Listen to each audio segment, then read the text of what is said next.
নবী সুলাইমান বাতাসকে লক্ষ্য করে বলেছিল, বাতাস ওই দেখ ময়দানটা দেখতে পাচ্ছিস? বলে হ্যাঁ, ওই ময়দান আমার সিংহাসনখানা নামিয়ে দিবে।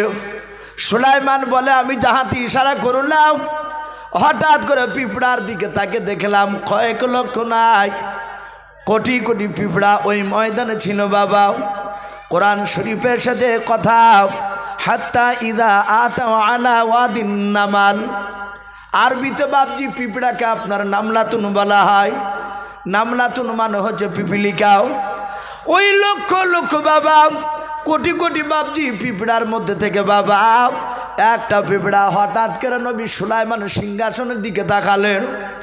সুলাইমান বলেন আমি পিঁপড়ার দিকে তাকালাম আর দেখলাম পিঁপড়া আমার দিকে তাকানোর পর যেন কি যেন গুনগুন করে বললাম। সুলাইমান বলে আমি সিংহাসনে নামতে নামতে দেখলাম সমস্ত পিঁপড়ারা বাপজি গর্তে চলে গেল হুড়ো হুড় করে। মাত্র ওই একটা পিঁপড়া, যেই পিঁপড়াটা আমার দিকে তাকালছিল আকাশের দিকে চেয়েও, তার প্রজাদেরকে হুকুম করলাম সব প্রজারা পিঁপড়ারা চলে গেল, আর আমার দিকে তাকিয়ে পিঁপড়াটা যে কথা বলছিল ওই পিঁপড়াটা শুধু একাই দাঁড়িয়ে আছে। বলুন আলহামদুলিল্লাহ। আমি আজকে আপনাদের সামনে বাপজি আলোচনা করব আপনাদের এই মসজিদের যিনি যোগ্যতম ইমাম আমার ওই পাশে বসে আছে, উনি আমার পরে আপনাদের সামনে ওনার মূল্যবান আলোচনা উনি রাখবেন। উনি আমাকে বলে দিয়েছেন ইসু ভাই আপনাকে একটু বিষয় বলছি, সেই বিষয় সেই নবীর কথা বলবেন। বলে অসুবিধা না, আপনি যেই নবীর বলতে বলবেন সেই নবীর বলবেন ইনশাল্লাহ। যদি বলেন সাহাবার ওলিয়া আউলিয়াদের নবী রসুলদের যেটা বলবেন সেটা ইনশাল্লাহ বলবেন। তো বলে আসুন আপনাকে স্টেজে যাওয়ার সময়তে বলবো। উনি বললেন আমাকে গতকালকে বলেছে হজরতে সুলাইমান আলাইহি সালাম বলে বাপ যে কোরআনে একটা নবী নাম আছে, বিখ্যাত নবী। মহান রব্বুল আলামিন এ সুলাইমান আলাইহি সালামকে এত বড় রাজত্ব দান করেছিলেন। ইসলামের ইতিহাসে বাপজি পাওয়া যায় গোটা পৃথিবীতে বাপজি চারটে বাদশাহ গোটা পৃথিবীকে বাপজি তারা শাসন করেছিল। চারটে বাদশাহ, তার মধ্যে থেকে বাপজি ছিল দুটো বাদশাহ ছিল বেঈমান। তারা গোটা পৃথিবীতে বাপজি তারা দাদাগিরি চালিয়েছিল। আমরা জানি বর্তমান গোটা পৃথিবীর বাপজি সবাই দাদাগিরি আপনার বলে যে আমেরিকা দাদাগিরি করে, বলে না মানুষেরা যে গোটা পৃথিবীর মধ্যে ক্ষমতাশালী দেশ চারিদিক দিয়ে বুদ্ধি বলেন তার টেকনিক্যাল যে বাপজি বুদ্ধি বিজ্ঞানী সব বাপজি বলছে আমেরিকায়, কিন্তু এখনো বাপজি আমেরিকা গোটা পৃথিবীর দাদা হতে পারেনি। যদি গোটা পৃথিবীর দাদা হতে পারত তাহলে ফিলিস্তিনকে বাপজি শেষ করে দিত। সে ফিলিস্তিনকে শেষ করব বলে গিয়ে সে আবার ঘুরে পালিয়ে এসেছে। কিন্তু আমরা ইতিহাসে পড়েছি গোটা পৃথিবীর বাপজি আপনার যারা দাদাগিরি চালিয়েছিল দুটো বেঈমান বাদশাহ, তাদের নাম বাপজি কেতাবে এসেছে। একটার নাম বলা হয়েছে বাপজি আপনার বখতে নাসার। ভাই আরেকটু হালকা ইকো দেন দেন, একটু আরেকটু সাউন্ডটা একটু বাড়া, গুগু করে বাজছে না। তাহলে প্রথম যে বাপজি বেঈমান তার নাম বলা হয়েছে বখতে নাসার। দুই নাম্বার বলা হয়েছে বাপজি আর একটা বেঈমান বাদশাহ, তার নাম হচ্ছে নমরুদ। ইব্রাহিম আলাইহিস সালামের জামানায় যে কুখ্যাত বেঈমান বাদশাহ ছিল, এরা দুজন ইতিহাসে বাপজি পাওয়া যাচ্ছে গোটা পৃথিবীতে তারা দাদাগিরি চালিয়েছিল।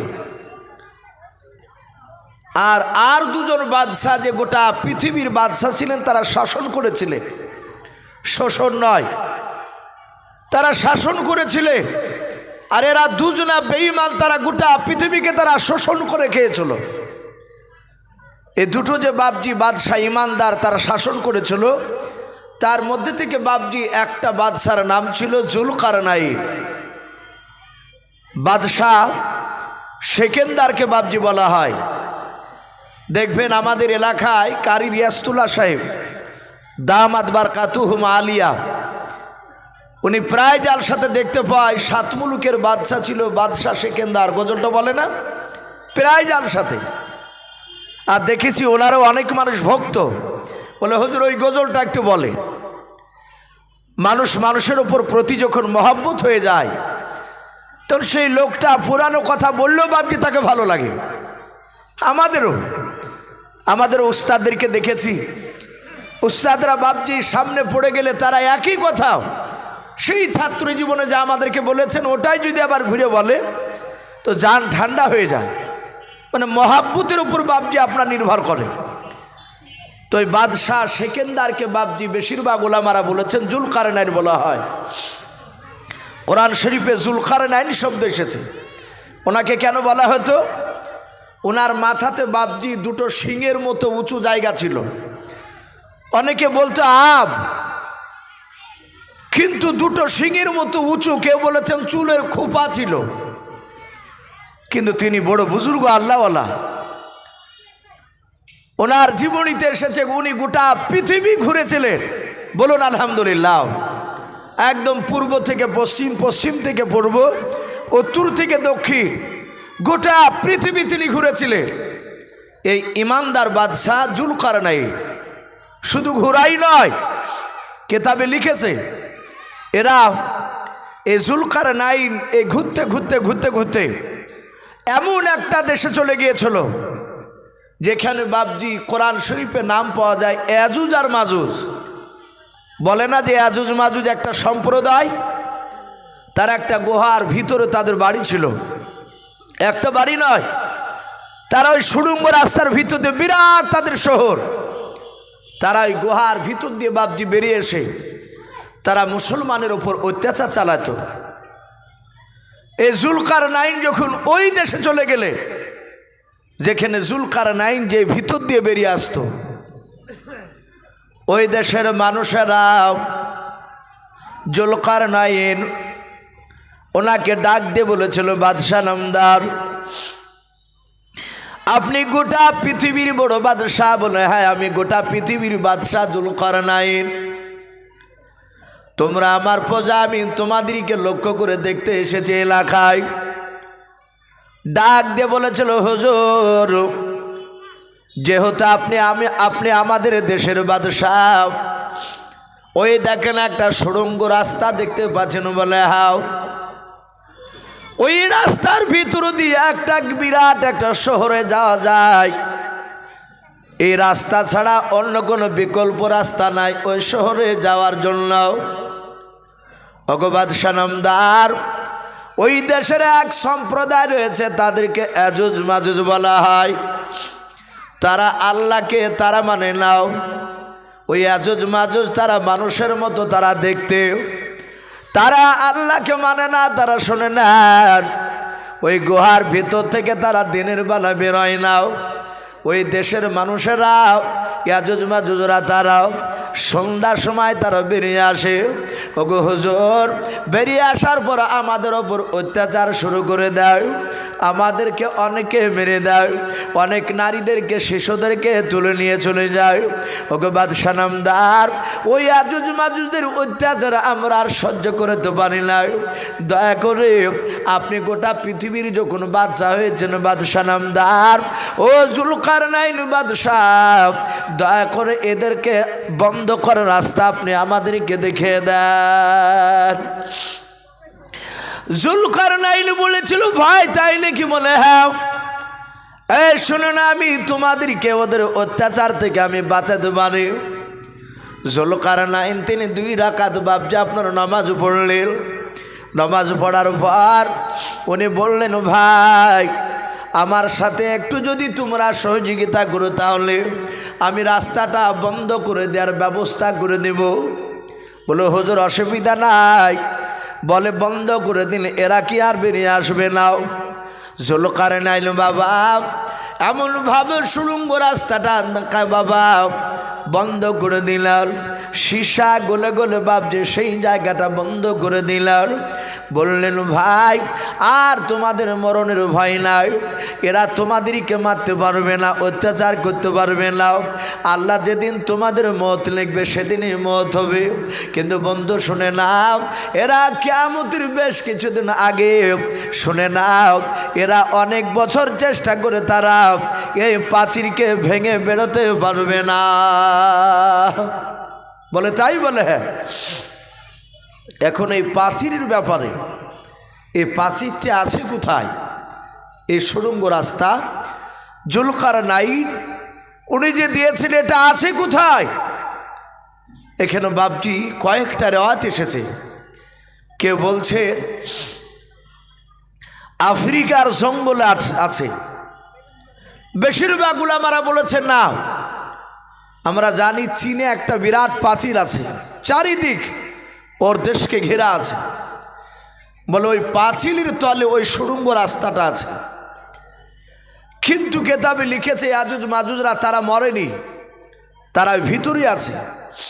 আল্লাহ রাব্বুল আলামিন তাদেরকে রুজি তো দিয়েছেন। বিসমিল্লাহির রহমানির রহিম, এই যে আমরা পড়ি সবাই, এই যে রহমানির রহিম, রহমান শব্দ আগে নিয়েছে, রহিমটা আগে নেয়নি। এই রহমান মানে দয়ালু। আল্লাহ রাব্বুল আলামিন বলছেন আমি ইমানদার করু যদি, বেঈমানদের করু যদি, ইয়াজুজ মাজুজ বেঈমান হলো তাদেরকে আমি রুজি দিই, তারা ভিতরে কিভাবে বেঁচে থাকেন তা আল্লাহই ভালো জানেন। মানুষ তো কেউ ওখানে দেখতে যেতে পারে না। ওই প্রাচীরটার ব্যাপারে এতটুকু রাসূলুল্লাহ বলেছে, ওরা সকাল থেকে নিয়ে সন্ধ্যা পর্যন্ত তারা ওই প্রাচীরটাকে কেটে বেরোনোর চেষ্টা করে। তাদের ভিতরে তো পাথর কাটা যন্ত্র আছে, তারা কাটে, কাটতে কাটতে কাটতে কাটতে কাটতে কাটতে একেবারে বাপজি সূর্যের আলা গুহার ওই পার থেকে বাপজি তাদের নজরে আসে। অন্ধকার জায়গা আলা বুঝতে পারে, একেবারে পাতলা, আর কিছুটা কাটলেই তারা বেরিয়ে আসবে। যখন কাটতে কাটতে সন্ধ্যা লেগে যায় তখন ওরা বলে ভাই আজ আর কাটবো না, কাল এসে আবার কাটবো। এই যে কাল এসে কাটবো বলে রেখে দিয়ে চলে যায়। এরা যখন চলে যায় আবার সকালবেলা এসে দেখে যেমনকার পাহাড় ছিল তেমনি হয়ে গিয়েছে। বলুন আলহামদুলিল্লাহ। ওদের এটুক বুদ্ধিতে কোলাবে না সেদিন যে চল ভাই আজ রাত লাগলো কাটিয়ে দিয়ে কার যাবো, এটা ওদের ব্রেনে আসবে না, এটা আল্লাহ দিবেন না। এরা ঘুরে চলে যাবে। এইভাবে তারা কিয়ামতের আগ পর্যন্ত তারা বাপজি পাথর কাটবে আর চলে যাবে, আবার আসবে আবার যেমনকার পাথর। এটা রাসূলুল্লাহ বলেছে। যেদিন আর যাবে না কিয়ামতের আগে তারা বেরিয়ে আসবে, তারা প্রচুর সংখ্যা হবে। তাফসীরে এসেছে আল্লাহ এত বড় কুদরতবান, এত বড় মেহেরবান। আল্লাহ রাব্বুল আলামিন জান্নাতে যে এত নিয়ামত দিয়েছে আমরা হয়তো অনেকে বাপজি বিশ্বাস করি না। আমরা ওলামার মুখে শুনতে পাই যে একটা মানুষকে কিয়ামতের ময়দানে তাকে একটা জান্নাত দেওয়া হবে। দুনিয়ার সব নয়, আল্লাহর বলছেন যে আমার সবচেয়ে জান্নাতি মানুষদের মধ্যে থেকে সবচেয়ে যে ছোট জান্নাতি মানুষ তাকে আমি জান্নাতে একটা জান্নাত দেওয়া হবে তাকে। তো জান্নাতটা কত বড়? তো বলছে এরকম দুনিয়ার সমান 10টা হবে। বলুন আলহামদুলিল্লাহ। এত বড় জান্নাত একটা ছোট্ট ইমানদার জান্নাতি মানুষকে দেওয়া হবে। তাহলে বড় ইমানদার ব্যক্তি তাদেরকে তো আরো বড় দেওয়া হবে। ভাইরা আমার, বাবাজি বোনেরা, বিশ্বনবী বলেছেন দুনিয়ার বুকে কেউ যদি সুবহানাল্লাহ একবার বলে তার জন্য জান্নাতে একটা গাছ লাগানো হয়। বলুন আলহামদুলিল্লাহ।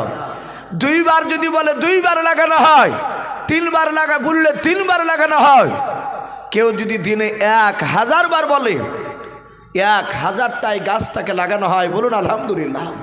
জান্নাতে আল্লাহ রাসূল সাল্লাল্লাহু তাআলা আলাইহি ওয়াসাল্লাম নবীজিকে জিজ্ঞাসা করলেন, ওগো আল্লাহর নবী আপনি বলুন। রহমতের নবী, দরুদ নবী আমার সঙ্গে সঙ্গে বলেন, ওগো সাহাবা তোমরা কি বলছো বলো। বলে নবী আপনি বললেন যে জান্নাতে এক একটা গাছ লাগানো হবে সুবহানাল্লাহ পড়লে। ওগো আল্লাহর নবী বলুন জান্নাতটা কত, জান্নাতে যে গাছটা লাগানো হবে গাছটা কত বড় লম্বা হবে, ছোট না বড়? আল্লাহর নবী বলুন, সাহাবারাও তোমরা প্রশ্ন ধারণ করেছো, শুনে নাও। ওই জান্নাতে যে গাছটা লাগানো হবে দুনিয়ার বুকে, সুবহানাল্লাহ একবার পড়লে তার বিনিময়ে আল্লাহ বলছেন জান্নাতে একটা আমি গাছ লাগিয়ে দিই। এই গাছটা কত বড়?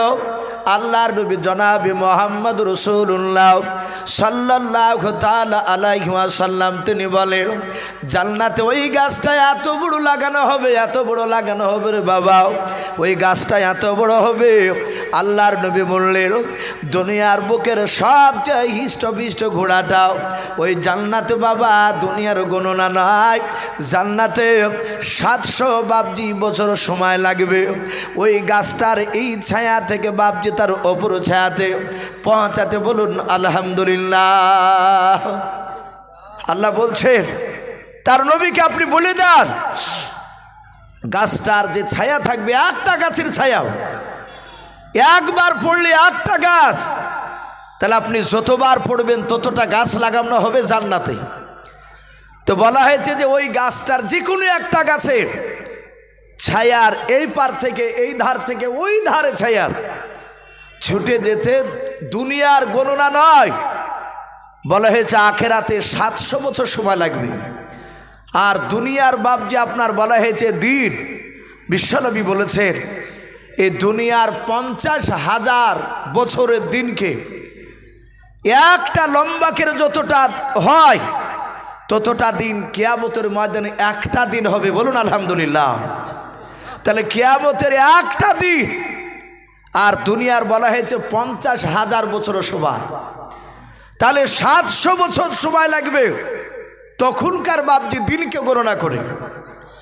সম্মানিত ভাইরা আমার, বাবাজি বোনেরা, আল্লাহ রাব্বুল আলামিনের কুদরাত আমরা অনেকে হয়তো সন্দেহ করে ফেলি, এই সব গাঁজাখুরি কথা বলছে, এ হতেই পারে না।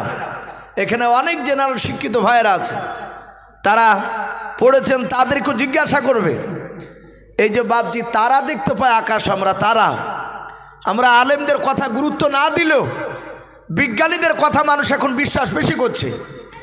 বিজ্ঞানীরা বলছে যে এক একটা তারা এই পৃথিবীর চেয়ে বাপজি 10 গুণ বড়। বলুন আলহামদুলিল্লাহ। এক একটা তারা, অথচ দেখেন কোটি কোটি তারা বাপজি সে আসমানে রেখেছে, মনে হচ্ছে কাচের টিপ্পির সমান পাশাপাশি রাখা আছে, অথচ একটা তারা খসে পড়ে গেলে এই পৃথিবীতে তার জায়গা হবে না। আবার রসুল বলেছে যে আল্লাহ রাব্বুল আলামিন এমনই কুদরাতে রেখেছে, বিজ্ঞানে বলছে ওই তারার মধ্যে থেকে এমন একটা তারা আছে, ওই তারাটার হিমাগ্রিক না কি বলে একটা নাম করছে, ওই তারাটা বলছে এই রকম যত তারা আছে এই রকম তারা কয়েক হাজারকে গপ করেও গিলে একাই খেয়ে নিতে পারবে। তাহলে আল্লাহর এত বড় নিয়ামত বাপজি, আমি কেন কথাটা তুলে ধরলাম, বিশ্বনবী বলেছে দুনিয়া সৃষ্টি করার আগে, এই পৃথিবী সৃষ্টি করার আগে সর্বপ্রথম বাপজি বলা হয়েছে এই দুনিয়াতে বাপজি জান্নাত জাহান্নাম তৈরি করার আগে, জমিন তৈরি করার আগে সর্বপ্রথম বাপজি গোটা পৃথিবীটা বাপজি ছিল পানি, আর এই পানির উপরে আর সে আজিম আল্লাহর ভাস্তক। বলুন আলহামদুলিল্লাহ।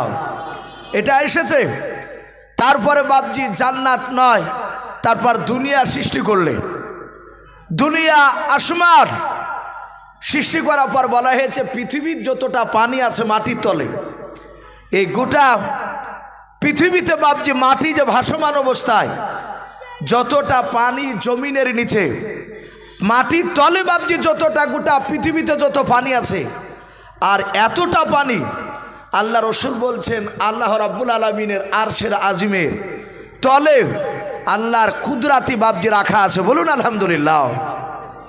এই যত পানি পৃথিবীতে বাপজি মাটির তলে আছে, অতটা পানি আল্লাহর আরশে আজিমের তলে বাপজি রাখা আছে, আমরা কেউ দেখতে পাই না।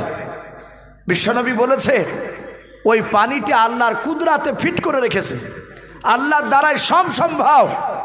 ওই পানিটা বলা হয়েছে আপনার গোটা পৃথিবীতে ইয়াজুজ মাজুজ যখন ছড়ে যাবে, ইয়াজুজ আর মাজুজ এরা যখন অত্যাচার করবে, সেই সময় বাপজি আল্লাহ রাব্বুল আলামিন আসমান থেকে পানি বর্ষণ করবে। আপনারা আশা করি শুনেছেন অনেকগুলো আমার মুখে, যে আসমান থেকে কিয়ামতের আগে পানি বর্ষণ হবে। ওই পানিটা হচ্ছে পৃথিবীতে যতটা পানি আছে ওই পানিটা আরশে আজিমের তলে বাবজি রাখা হয়েছে। ওই পানিটা ইমানদার মানুষের বাবজি মাথাতে পড়বে আর সাথে হাতে তারা ইন্তেকাল করবে। যারা ইমানদার, বেঈমানরা বাবজি তারা বাতাসে মারা যাবে। তো ভাই আমি বলছিলাম যে ইয়াজুজ মাজুজ এই জুলকারনাইন তাদের বাবজি রাস্তাটা বন্ধ করে রেখেছে। এ হচ্ছে একটা ইমানদার বাদশাহ। দ্বিতীয় আর একটা ইমানদার বাদশাহ, তার নাম কেতাবে লিখেছে হযরতে সুলাইমান আলাইহিস সালাম। ইতিহাসে এসেছে প্রতিটা বাদশাহ বাবজি কষ্ট পায়, অল্প বিস্তর কষ্ট পায়, কিন্তু এই নবী সুলাইমান ইনি জীবনে কষ্ট কি জিনিস সে বুঝে নাই। বলুন আলহামদুলিল্লাহ। যেহেতু সুলাইমান জন্ম নেওয়ার পরই দেখলেন ওনার আব্বার নাম ছিল দাউদ নবী আলাইহিস সালাম। উনিও পৃথিবীর বিরাট বাদশাহ, কিন্তু দাউদ গোটা পৃথিবীর একাই বাদশাহ ছিলেন না, কিন্তু বাদশাহ ছিলেন। সুলাইমান ছোট থেকে বাবজি অভাব সে পায়নি। কেতাবে লিখেছে সুলাইমান আলাইহিস সালামের ব্যাপারে আল্লাহ রাব্বুল আলামিন কোরআনে বলছে, ওয়ালাকাদ আতাইনা দাউদা ওয়া সুলাইমানা ইলমা। আমি দাউদ আলাইহিস সালাম আর সুলাইমান আলাইহিস সালামকে আমি অনেক এলেম হিকমত জ্ঞান আমি দান করেছি। প্রতিটা নবীদেরকে বাবজি জ্ঞান দান করেছে। নবীদেরকে যা শক্তি জ্ঞান দান করেছে এ জ্ঞান কোনো সাধারণ মানুষকে দেয় নাই। বলুন আলহামদুলিল্লাহ। পৃথিবীর সব মানুষের জ্ঞান একদিকে, আর যে কোনো নবীর জ্ঞান বাবজি ওপর পাল্লা দিলে নবীদের জ্ঞান ভারী হয়। বলুন আলহামদুলিল্লাহ। মানুষের সমান তুলনা করা যাবে না। বলা হয়েছে নবী সুলাইমান আলাইহিস সালামের জ্ঞান ছোট থেকে অনেক ছিল।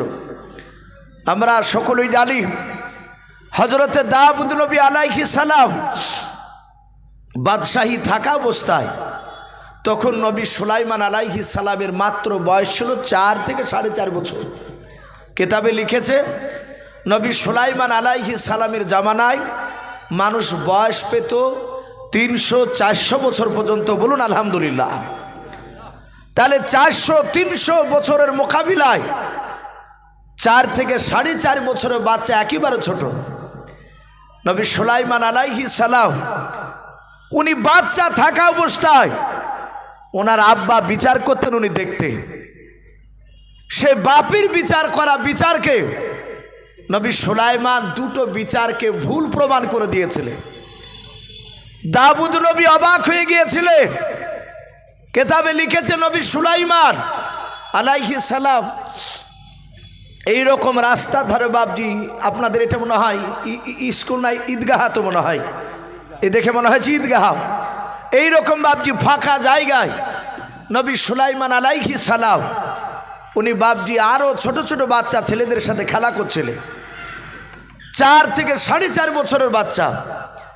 হযরত নবী সুলাইমান আলাইহিস সালাম উনি খেলা করতে করতে হঠাৎ করে দেখলেন দুটো মেয়েতে বাবজি তারা একটা বাচ্চাকে কোলে করে নিয়ে, একটা মেয়ের কোলে বাচ্চা আছে আর দ্বিতীয় মেয়েটার কোলে যে বাচ্চা না সে মেয়েটা ওই বাচ্চাটার হাতখানা এভাবে ধরে ঝগড়া করছে আর চলে যাচ্ছে। সুলাইমান আলাইহিস সালাম উনি দেখলেন আমার আব্বা দরবারে গেল।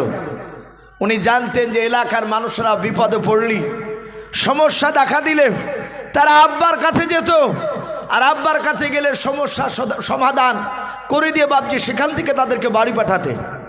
ঝামেলা করে গেলে ঝামেলা মিটে যেত। নবী সুলাইমান বেশ কিছুক্ষণ পর আবার খেলতে খেলতে লক্ষ্য করে দেখলেন যে মেয়ে দুটো বাবজি ঝগড়া করতে করতে গেল। ওই মেয়ে দুটোকে দেখছে আবার যে মেয়েটার কোলে একাই বাচ্চা আছে সে বাবজি চুমা খাচ্ছে, বাচ্চাটাকে হাসছে আর চলে যাচ্ছে আনন্দ করতে করতে। আর আরে একটা মেয়ে ওই মেয়েটা ঝগড়া করতে করতে যাচ্ছিল, কিন্তু ওই মেয়েটা বাবজি আর কিছু বলে না, শুধু কাঁদছে চলে যাচ্ছে। সুলাইমান অনেকগুলো বাচ্চা ছেলের সাথে খেলতে খেলতে এই দৃশ্যখানা যখন দেখছিলেন উনি চিন্তা করলেন, আমি দেখেছি জন্ম নেওয়ার পরে, আমার বুদ্ধি হওয়ার পর থেকে আমি দেখেছি আমার আব্বার দরবারে মানুষ ঝগড়া করতে করতে গেলে আর কাঁদতে কাঁদতে ফিরে না, হাসতে হাসতে সবাই যায়, কিন্তু এই মেয়ে দুটো ঝগড়া করতে করতে গেল, আবার কি ব্যাপার, একজনা হাসছে আর একজনা কাঁদছে, ব্যাপারটা কি? আমাদের সন্তানরা হলে গুরুত্বই দিবে না, কারণ উনি তো নবী হবে। আল্লাহ বলছেন আমি নবীদের জ্ঞান অনেক দান করেছি। নবী সুলাইমান সঙ্গে সঙ্গে তার বন্ধুদেরকে বললো, ভাই একটু দাঁড়াও। বলে কেন, খেলবি না? বলে খেলবো, একটু দাঁড়াও। আমার আব্বা দরবার থেকে ওই মেয়েটা কাঁদতে কাঁদতে কেন বাড়ির দিকে চলে যাচ্ছে, আমি একটু জিজ্ঞাসা করি। মেয়া দুটোকে সুলাইমান ডাক দিয়ে বলে, এই মা, তোমরা একটু দাঁড়াও। সুলাইমান আলাইহিস সালাম দুই মেয়াকে দাঁড়াতে বললো, তারা দুজনায় দাঁড়িয়ে গেল। যেই মেয়েটা কাঁদছিল তার সামনে দাঁড়িয়ে বলছে, ওগো মা, আব্বা দরবারে কাঁদতে কাঁদতে গেলে আর কাঁদতে কাঁদতে ফিরে আসে না, তোমরা দুজনায় ঝগড়া করতে করতে গেলে, আর ওই মেয়েটা হাসছে আর তুমি কাঁদছো, ব্যাপারটাকে একটু খুলে বলো। মেয়েটা জানে না ইনি দাউদ নবী ছিলেন সুলাইমান। বলে বাবা তোর নাম কি? বলে আমার নাম সুলাইমান। বলে তোকে বলে আমার লাভ কি হবে? বলে মা, যদি আমি একটু লাভ করে দিতে পারি। বলে দাউদ নবীকে চিনিস? বলে আমি চিনি, উনি আমার আব্বা জান হয়। বলে তোর আব্বা? বলে হ্যাঁ। সঙ্গে সঙ্গে বলল, তোর আব্বা ন্যায্য আমার বিচার করে দিতে পারেনি। শোন সুলাইমান, কিয়ামতের ময়দানে যেদিন কোটি কোটি মানুষের সমাগম হবে, সেই দিনকে আমি তোর আব্বার কলার খানাকে ধরে টানতে টানতে নিয়ে গিয়ে আমি আল্লাহ দরবারে তোর আব্বার বিরুদ্ধে বিচার দিয়ে দিব। জোরে বলুন সুবহানাল্লাহ। মেয়েটা কিয়ামতের কথা বললে। আমরা অনেক দুর্বল মানুষ, পৃথিবীর বুকে বাপজি দেশে দেখা যায় ন্যায্য বিচার পাই না। এখনো বর্তমান বাপজি অনেক জায়গায় দেখা যায় টাকা পয়সাওয়ালাদের বিচার হালকা হয়, গরিবদের বিচার ভারী হয়। কিন্তু গরিবরা যখন পারে না, যখন এরা কেউ গরিবের কথা শুনে না, তখন গরিব কাঁদতে কাঁদতে বাড়িতে বলে যে আল্লাহ, এই বিচারটা মানুষের হাতে নয়, তোমার হাতে দিয়ে দিলাম। কিয়ামতের ময়দানে দেখে নেব নবী সুলাইমান 4 থেকে 4.5 বছরের বাচ্চা, যাহাতে বাপজি কিয়ামতের ময়দান বলেছে। সুলাইমান আলাইহিস সালাম ডাক দিয়ে বলেছিল, ভাই কমে গেল কোন আওয়াজটা? সুলাইমান আলাইহিস সালাম সঙ্গে সঙ্গে বাপজি আপনার বলা হয়েছে, ডাক দিয়ে বলল, গো মা, তুমি আব্বার বিরুদ্ধে কিয়ামতের ময়দানে তুমি বিচার দিও না। উনি জানতেন যে কিয়ামতের ময়দান খুব কঠিন হবে। বিশ্বনবী বলেছেন, কিয়ামতের ময়দানে যারা দুনিয়াতে দুর্বল, তারা ন্যায্য বিচার পায় না, তাদেরকে কিয়ামতের ময়দানে ন্যায্য বিচার আল্লাহ পাই দিবে। যারা আজ দুনিয়ার বাপজি টাকার বল, বাহুর বল, বংশের বল যারা দেখায়, কিয়ামতের ময়দানে তাদেরকে হয়তো আল্লাহ তাদেরকে দুর্বল করে দিবে। আর যারা দুর্বল ছিল তারা কিয়ামতের ময়দানে বাপজি সবল হবে। হযরতে সুলাইমান আলাইহিস সালাম ডাক দিয়ে বললেন, ওগো মা, আমার আব্বা এমন কি অন্যায় করেছিল একটু খুলে বলো। বলাই বেটা, তোকে বললে লাভ হবে? বলে হ্যাঁ। মেয়েটা ডাক দিয়ে বলেছিল, সুলাইমান আলাইহিস সালাম ডাক দিয়ে বলেছিল, মা আপনি বলুন। বলে বাবা সুলাইমান, ওই যে মেয়েটার কোলে বাচ্চাটা দেখতে পাচ্ছ? বলে হ্যাঁ। ওই বাচ্চাটা হচ্ছে আমার কলিজা টুকরা বাচ্চাও। সুলাইমান ডাক দিয়ে বলেছিল, মা ওই বাচ্চাটা তোমার, তো তোমার কোলে কেন নাই? বলে বেটা, ওই জন্য তো আমি বলেছি তোমার আব্বার কিয়ামতের ময়দানে আমি বিচারে দেব বলেছে। তোমার আব্বা দাউদ নবী আলাইহিস সালাম ন্যায্য বিচার করে দিতে পারেনি। বলে মা, ব্যাপারটা বুঝতে পারলাম না, একটু খুলে বলাও। ডাক দিয়ে বলেছিল, সুলাইমান, ওই বাচ্চাটা আমার কোলে ছিল, শুনে নাও। মরুভূমির ময়দান দিয়ে পার হচ্ছিলাম, মরুভূমির ময়দান দিয়ে যেতে যেতে যেতে যেতে যেতে যেতে আমার শরীর ক্লান্ত হয়ে গিয়েছিল। ওরে সুলাইমান, বাচ্চাটা নিয়ে একটা গাছের ছায়ার তলা আমি আরাম করার জন্য শুয়ে গিয়েছিলাম। বেশ কিছুক্ষণ পর দেখা গেল ওই মেয়েটা আসলো। ওই মেয়েটার কোলে বাচ্চা ছিল না। ওই মেয়েটা এসে আমার ছেলের পাশে এসে শুয়ে গেল। ওরে সুলাইমান, আমার যখন ঘুমটা ভেঙে গেল, আমি আমার কলিজা টুকরা সন্তান খানকে কোলে নিয়ে নিলাম। ওই মেয়েটার ঘুমটা ভেঙে যাওয়ার পর ওই মেয়েটা আমার কোল থেকে ছেলেটা জোর করে কেড়ে নিলাম। আমি বলেছিলাম, বোন তুমি আমার বাচ্চা কেন কেড়ে নিচ্ছ বললাম। মেয়েটা ডাক দিয়ে বলেছিল, বোন এ বাচ্চা তোমার না, এ বাচ্চা হচ্ছে আমার বাচ্চা। ডাক দিয়ে বললাম, না মা তোমার বাচ্চা না, আমার বাচ্চা। দুজনার মধ্যে ঝামেলা শুরু হয়ে গেল। ওই মেয়েটা ডাক দিয়ে বলেছিল, বোন রে এইভাবে ঝামেলা করে লাভ হবে না, চলো আমরা দাউদ নবীর দরবারে বিচার নিয়ে যাব। ওগা সুলাইমান, আমি তোমার আব্বার দরবারে শুনে না বিচার নিয়ে যাওয়ার পর তোমার আব্বাকে দেখলাম, শুনে নাও, তোমার আব্বা ন্যায্য বিচার করে দিতে পারলো না। ওরে সুলাইমান, ওই মেয়েটা অভিনয় করে কান্না করেছিল, বেশি খুশি করে অভিনয় করে কান্না করার জন্য তোমার আব্বা রায় প্রকাশ করেছে ওই মেয়েটার বাচ্চাও। হযরত সুলাইমান ডাক দিয়ে বলেছিল, মা তুমি আব্বার বিরুদ্ধে বিচার দিও নাও, আবার তোমাদের দুজনকে নিয়ে যাব, বলো তোমরা যাবে কিনা। সুলাইমানের কথা শুনে বাবা যেই মেয়েটা হাসতে হাসতে যাচ্ছিল, ওই মেয়েটা ডাক দিয়ে বলেছিল, সুলাইমান তোমার আব্বার কাছে যদি 100 বার বিচার করতে নিয়ে যাও, তোমার আব্বা 100 বার যদি বিচার করে দেয় আমি মেনে নেব। কারণ মেয়েটা জানতো সুলাইমান জানে না ওর আব্বা বিখ্যাত নবী বাদশাহ, নবীরা জবান দিয়ে যেটা বের করবে ওর বাইরে বাপজি তারা যাবে না। কারণ নবী রসুলরা পৃথিবীর কোনো মানুষকে বাপজি ভয় পাই না। ওই মেয়েটা বললো, বাবা অসুবিধা নাই, চলো আমি বিচার আবার দ্বিতীয়বার আমি দেখতে চাই। সুলাইমান আলাইহিস সালাম বাবা দুই মেয়েটার হাত দুখানা ধরে টেনে টেনে টেনে টেনে টেনে টেনে নিয়ে বাবা দাউদ নবী আলাইহিস সালামের দরবারে নিয়ে যাচ্ছে। আল্লাহর নবী সুলাইমান আলাইহিস সালাম তিনি মনে মনে চিন্তা করতে লাগলেন, মাওলা আমি যদি আমার আব্বাকে গিয়ে যদি বলি, আব্বা আপনি ন্যায্য বিচার করে দিতে পারেন না, ওগো আব্বা যান, ওগো আব্বা যান আপনি ন্যায্য বিচার করে দিতে পারেন নাই, এই বাচ্চাটার আপনি আবার দ্বিতীয়বার বিচার করে দেখার। হযরতে সুলাইমান উনি মনে মনে চিন্তা করেন, এরকম কথা বলে আমার আব্বা লজ্জা পাবে, আমার আব্বার সম্মানের হানি হবে না। নাও সুলাইমান হাত দুখানা জুড় করে বাপজি ডাক দিয়ে বলেছিল, আব্বা দাউদ নবী বলেছিল, বলো বাপ। বলে, আব্বা আপনি যে বলেছেন ন্যায্য বিচার করে দিব, বলে হ্যাঁ আপনি ন্যায্য বিচার করে দিয়েছেন আব্বা যান, আপনার বিচারটা ভুল হয়েছে সব কথা আমি বলবো না, কিন্তু আব্বা আপনার প্রথমকার বিচারটা আপনি উড্র করে নেন, আপনি ফিরে নিয়ে আপনি দ্বিতীয়বার চিন্তা ভাবনা করে বিচারটা করে দেন। সুলাইমান আলাইহিস সালামের হিকমত,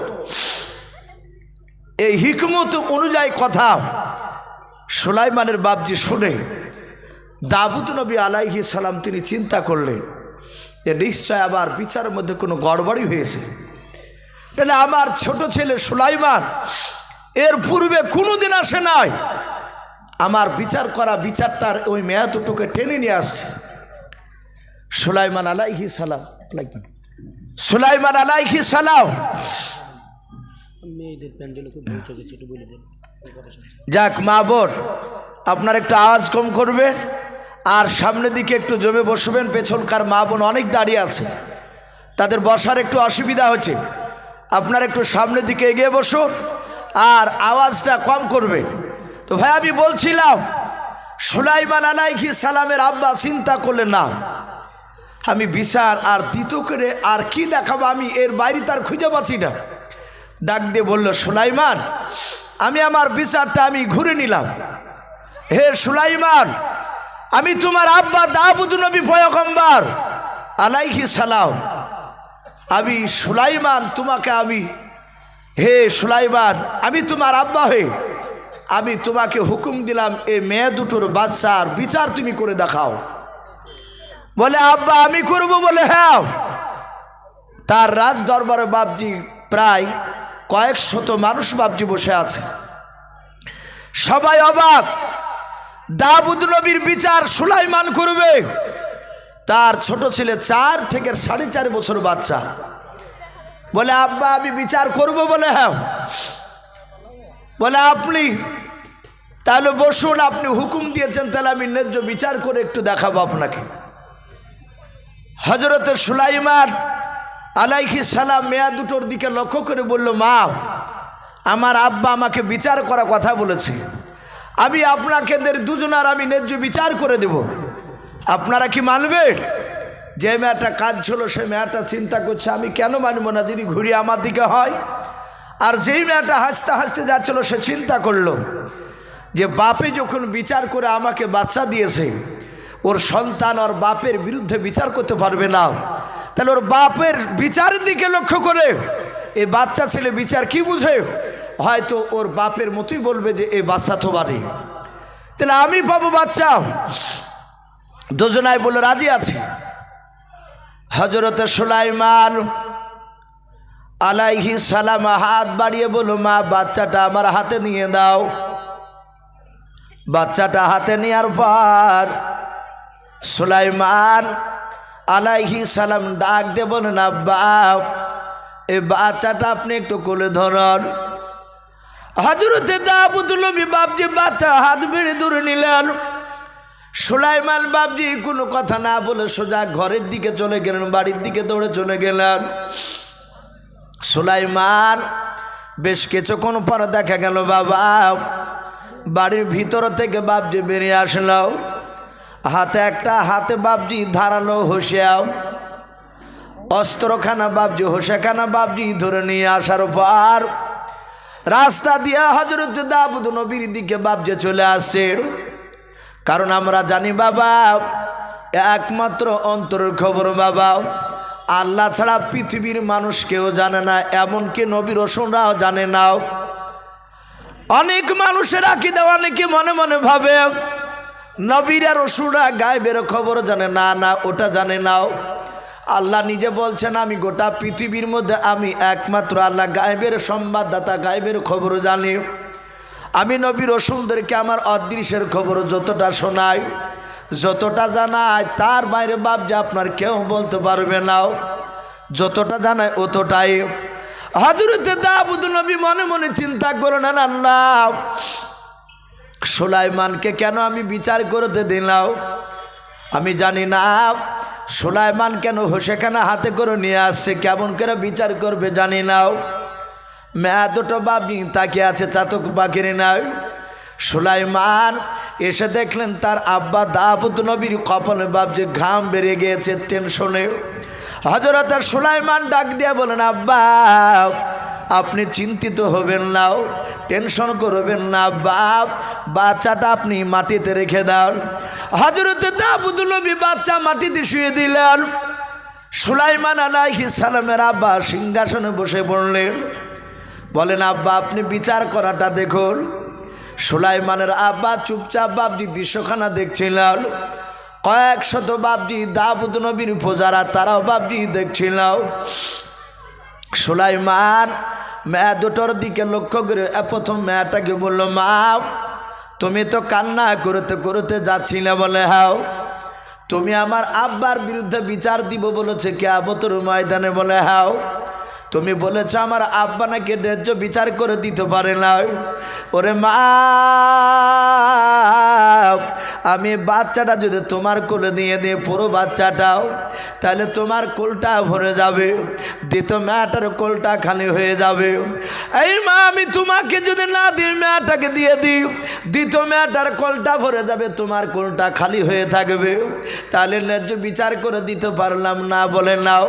সাথে সুলাইমান বলল, গো মা শুনে নাও, এই বাচ্চাটা দেখতে পাচ্ছ শুয়ে আছে? বলে হ্যাঁ। আমার হাতে হোসেখানা দেখতে পাচ্ছ? বলে হ্যাঁ। সুলাইমান হোসেখানা বাপজি আপনার বেঁধে দিয়েছে, 2 পায়ের মাঝখানে বেঁধে দিয়ে বাবা ডাক দে বল, মা আমি এই বাচ্চাটাকে হোসিয়া দিয়ে আমি ভেড়ে ফেলব, অর্ধেকটা তোমাকে দিব আর অর্ধেকটা তোমাকে দেব। বলো মা তোমাদের ন্যায্য বিচার হলো কি না? আর আমার আব্বার বিরুদ্ধে কি বিচার দিবা বলে নাও। যে মেয়েটা বাপ যে আপনারা হাসতে হাসতে যাচ্ছিল, ওই মেয়েটা ডাক দিয়ে বলেছিল, সুলাইমান তুমি জবাই করে দিলে আমি বাচ্চার বিচার মেনে নিতে রাজি আছি, আমি আর অভিযোগ করব নাও। দ্বিতীয় নম্বর মেয়েটার দিকে লক্ষ্য করে বলে, মা তুমি হঠাৎ করে কেন এখন কান্না করতে লাগলে বলো। মেয়েটা দ্বিতীয় মেয়েটা হাত জোড় করে বলল, রে বাবা আমার কলেজার টুকরা ছেলেকার জবাই করা লাগবে নাও। বলে, মা কেন বারণ করেছো বললাও। তুমি কেউ অর্ধেক নিবা না, ন্যায্য বিচারকে তুমি নিবা না বললাও। মেয়েটা বলেছিল, সুলাইমান আমি তোমার বিচারের মধ্যে ন্যায্য বিচার পেয়ে গিয়েছি। ওরে সুলাইমান জবাই না করে রে বাবা, আমার পুরা ওই যে অর্ধেকটা আমি পাবো, অর্ধেকটা জবাই না করে নিও, পুরা বাচ্চাটা ওই মেয়েটাকে নিয়ে দাও। তোমার আব্বার এবং তোমার বিরুদ্ধে অভিযোগ আমি কিয়ামতের ময়দানে করব না। বলুন সুবহানাল্লাহ। হযরত সুলাইমানের আব্বা দাউদ নবী পয়গম্বর, উনি আশ্চর্য হয়ে গিয়েছেন বাবা সুলাইমানের বাপ যে বুদ্ধি দেখে। সুলাইমান বলেছিল, মা তুমি কেন অর্ধেকটা নিবা না বললাও। ডাক দিয়ে বলেছিল, বাবা সুলাইমান অর্ধেকটা জবাই করে যদি নিতে যাই রে বাবা, আমার ছেলে জনম জনমকার মতো আর বেঁচে থাকবে না, মারা যাবে। ওরে সুলাইমান কমসে কম আমার ছেলে তো জিন্দা থাকবে অর্ধেকটা না নিলেও। ওই ছেলেটা আস্তে আস্তে বুড়ো হওয়ার পর রাস্তা দিয়ে যখন চলাফেরা করবে, আমি আমার ছেলেটার দিকে লক্ষ্য করে নিয়েও আমি নজর করে আমার দিলকে সাবর দিয়ে বলতে পারবো, আল্লাহ এ হেঁটে যাচ্ছে এই বাচ্চাটা আমার কলিজা টুকরা সন্তান। ওগো বাবা এই ছেলেটাকে জবাই করো না, আমি দেখতে পাবো যে ওটা আমার সন্তান। আমি দূর থেকে আড়াল থেকে আমি নিজের জানকে একটু সবর দিতে পারবো, আমি বোঝানোর চেষ্টা করতে পারবো। সুলাইমান মেয়েটার কথা শুনে কাঁদতে লাগলেন। হোসেখানা টান মেরে ফেলে দিয়ে বাচ্চাটাকে বুকের সাথে সুলাইমান জড়ে ধরে কপালে সুমা দিয়ে বলছেন, আব্বা আপনি যে প্রথম যে মেয়েটাকে দিয়েছিলেন বাচ্চা, এই বিচারটা আপনার ভুল হয়েছিল। এই দ্বিতীয় যে মেয়েটা বাচ্চাটাকে জবাই করো না বলল, এই বাচ্চাটা ওই মেয়েটারই কলিজা টুকরা বাচ্চা। বলুন আলহামদুলিল্লাহ। দাউদ নবী বলল, বাবা তুমি এ বুঝলে কি করে? বলে, প্রথম মেয়েটা বলেছে জবাই করা বাচ্চা আমি নিতে রাজি আছি, আমি নিতে রাজি আছি। ও জানে যে বাচ্চা আমার নয়, এই বাঁচলি কি আর মরলি কি, আর ও জানে যে কলিজা টুকরা বাচ্চা আমার সন্তান। বাপজি যারা জন্ম দিয়েছে তারা জানে বাপ যে সন্তান কত বড় মধুর জিনিস। এখানে অনেক যুবক ছেলে আছো যারা নতুন বিয়ে করেছো, যারা বিয়ে করেনি তাদের তো বাচ্চার স্বাদ সে তো বুঝতে পারবি না। যারা নতুন বিয়ে করেছো বাপজি, তাদের বিবিদের যাদের বাচ্চা হয়নি তারা জানে না যে বাচ্চা কি মধুর জিনিস। কিন্তু যাদের বাচ্চা জন্ম দিয়েছে তারা জানে তার সন্তান রাত্রি 10টায় সময় যদি চিৎকার করে যে আব্বা আমি অমুক খেলনা জিনিসটা নেব, কি অমুক জিনিসটা নিব, যদি বলে বাবা তুমি কান্না করছো এখন তো রাত্রি 10টা, রাত্রি তীরমোহনীর বাজারে দোকান বন্ধ নাই, খোলা নাই, বন্ধ হয়ে গেছে। অনেক সন্তানের বাপকে দেখা যায় ছেলে আর চোখের পানি বাপ যে সহ্য করতে পারে না, ওই রাত্রিবেলায় উঠে দোকান থেকে বাপ যে নাম্বারটা যদি তার কাছে না থাকে, দোকানের নাম্বারটা বাপজিটিকে মোবাইলে ফোন করে অনুরোধ করে যে ভাই আপনি 500 টাকার মাল আপনি 600 টাকা নিয়ে 700 টাকা নিয়ে একটু দয়া করে বাড়ি থেকে এসে রাতে দোকানটা খুলে অমুক মালটা দিয়ে যান। বলে কেন? বলে আমার সন্তান কান্না করছে, আমি সহ্য করতে পারি নাই। ও যুবক, যারা আজকে বাপকে দেখতে পারো না, যারা বাপকে দেখলি তোমাদের রাগ হয়, বাপে একটু কথা বললে রেগে যায়, 2-4টে কথা বলি বলে হ্যাঁ কানের গোড়া কি ভ্যান ভ্যান করো। কিন্তু এই সন্তান যখন ছোটবেলায় অনেক বাপজি বাপের সামনে অনেক কথা বলেছে, সেই সময় কিন্তু বাপরা বাপজি অধৈর্য হয় না, অধৈর্য হয় না। ডাক দিয়ে বাপজি আপনার বলেছিল কলিবি বলে একটি বই, তাতে বাপজি একটা ঘটনা এসেছে। অনেক কিছু আরবির বই আছে যেগুলো হাদিস নয়, যেগুলোতে বাপজি আরবি শব্দ শেখার জন্য কিছু আরবি তো গল্প লিখানো থাকে। তো বাপজি সেখানে একটা ছেলেকে বাপজি আপনার বলছে তার বাবা যে বাবা ওই পেকুড় গাছে ওটা কি? ছেলেতে বলছে আব্বা তুমি দেখতে পাচ্ছেন ওটা বক। আবার দ্বিতীয়বার বলছে যে বেটা ওটা কি? বলে বক। আবার বাপে বলছে ছেলেকে যে বেটা ওটা কি গো? তোর বলছে কানের গুড়ি ভ্যান ভ্যান করে না তো এক কথা কবার বলে, আমি বলছিলাম যে ওটা বক। বাপ তখন কাঁদতে কাঁদতে বলছে বেটা রে তুই একদিন ছোট ছিলি, আমি সেই দিন আমি তোকে কত কষ্ট করে মানুষ করেছিলাম, সেদিন তুই আমাকে বলেছিলে আব্বা ওটা কি? আমি সেদিন তোর মতন গরম করে কথা বলিনি তোকে, আমি সেদিন বলেছিলাম বাবা ওটা বক। আবার বলেছিস আব্বা ওটা কি? তখন আমি রাগ করিনি, আমি তখন মুচকে হাসি দিয়ে কোলে নিয়ে বলেছিলাম সোনা মানিক আমার ওটা বক। আবার বলেছিলাম আব্বা ওটা কি? তখন আবার বলেছিলাম হীরা বেটা আমার, সোনা বেটা আমার ওটা বক। তুই এইভাবে না হলেও 50 বার জিজ্ঞাসা করেছিলি, আমি 50 বারই মধুর সুরে তোকে ডাক দিয়ে তোকে বুঝিয়েছিলাম। বেটা আজকে 3 বার বলতে গিয়ে তুই অধৈর্য হয়ে গেলি। অনেকে হচ্ছে অনেক সন্তান বলে ফেলে যে তোমার বাড়িতে জন্ম নিয়ে ভুলই করিয়েছে, অ্যাপাসি গাড়ি কিংবা হয়তো ওইসব বড়ো বড়ো মোংরা মুখিয়া গাড়িগুলো কিনে দিতে পারছে না, তখন বলছে যে তোমার ঘরে জন্ম নিয়ে ভুলই করিয়েছে।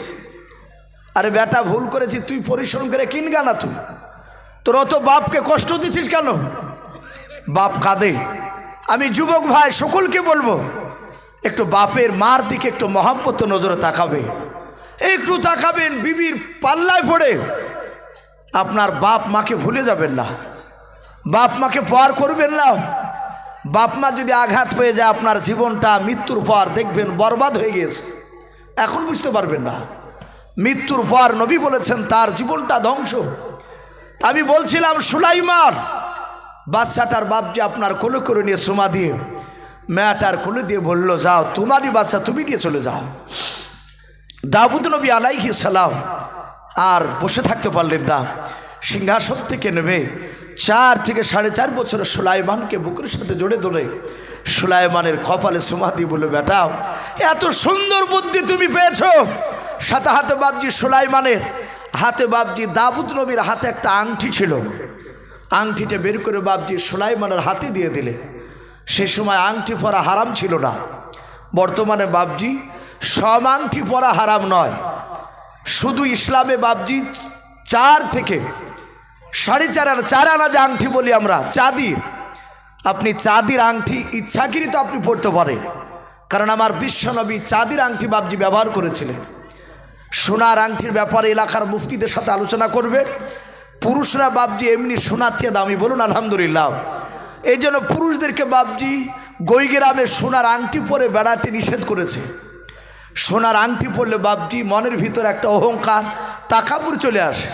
এখানে যত বাপজি ভাই আছেন আমি মনে হয় যারা বিয়ে করেছে 100টা বিবাহিত পুরুষের মধ্যে থেকে দেখা যাবে 95টা ছেলের বাড়িতে বাপজি সোনার আংটি আছে।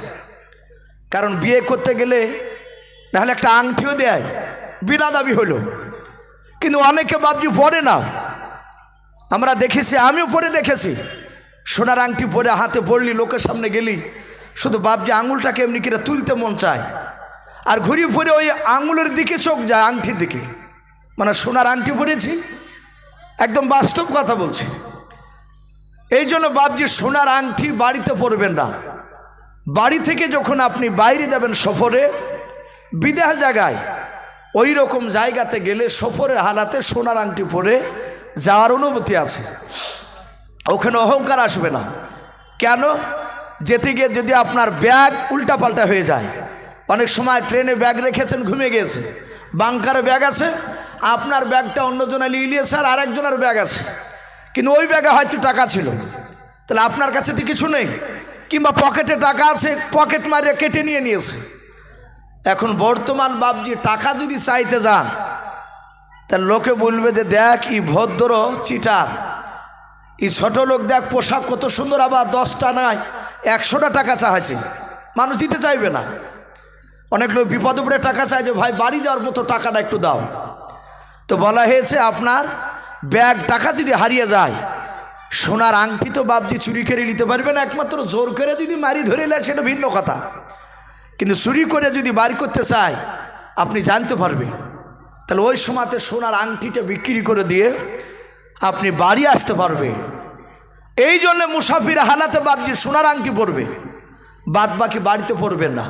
থাকলে অনেক সময় বিক্রি করে আপনার সংসারে কাজে আসবে। আর বাদ বাকি বাপজি, অনেক যুবক ভাই, অনেক বাপজিকে দেখেছি, কিছু মুসল্লিকে দেখা যায় সেই বাপজি আপনার 18 বছর যুবক যখন ছিল তখন একটা তামার আংটিকে ভরিয়েছে, ভরিয়ে বাপজি দিকে 60, 65, 70 বছর বয়স, তখন তার চামড়াগুলো টান থাকে না, জড়ো হয়ে যায়। তখন দেখা যায় যে গিট মোটা, মাঝখান শুরু হয়ে গেছে, ওই আংটি ভরায় আছে, নামাজ পড়ে।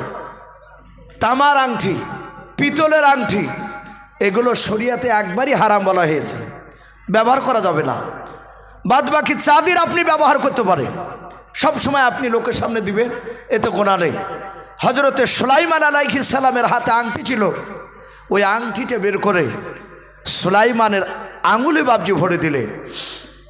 আংটির ব্যাপারে বলা হয়েছে ওই আংটিটা থাকলে, দাউদ নবী বলেছিলেন, বাবা এই আংটিটা থাকলে আল্লাহ তো হেফাজত করবি, কিন্তু আংটিটা থাকলে তুমি কোনো জায়গায় অসম্মানিত হবে না।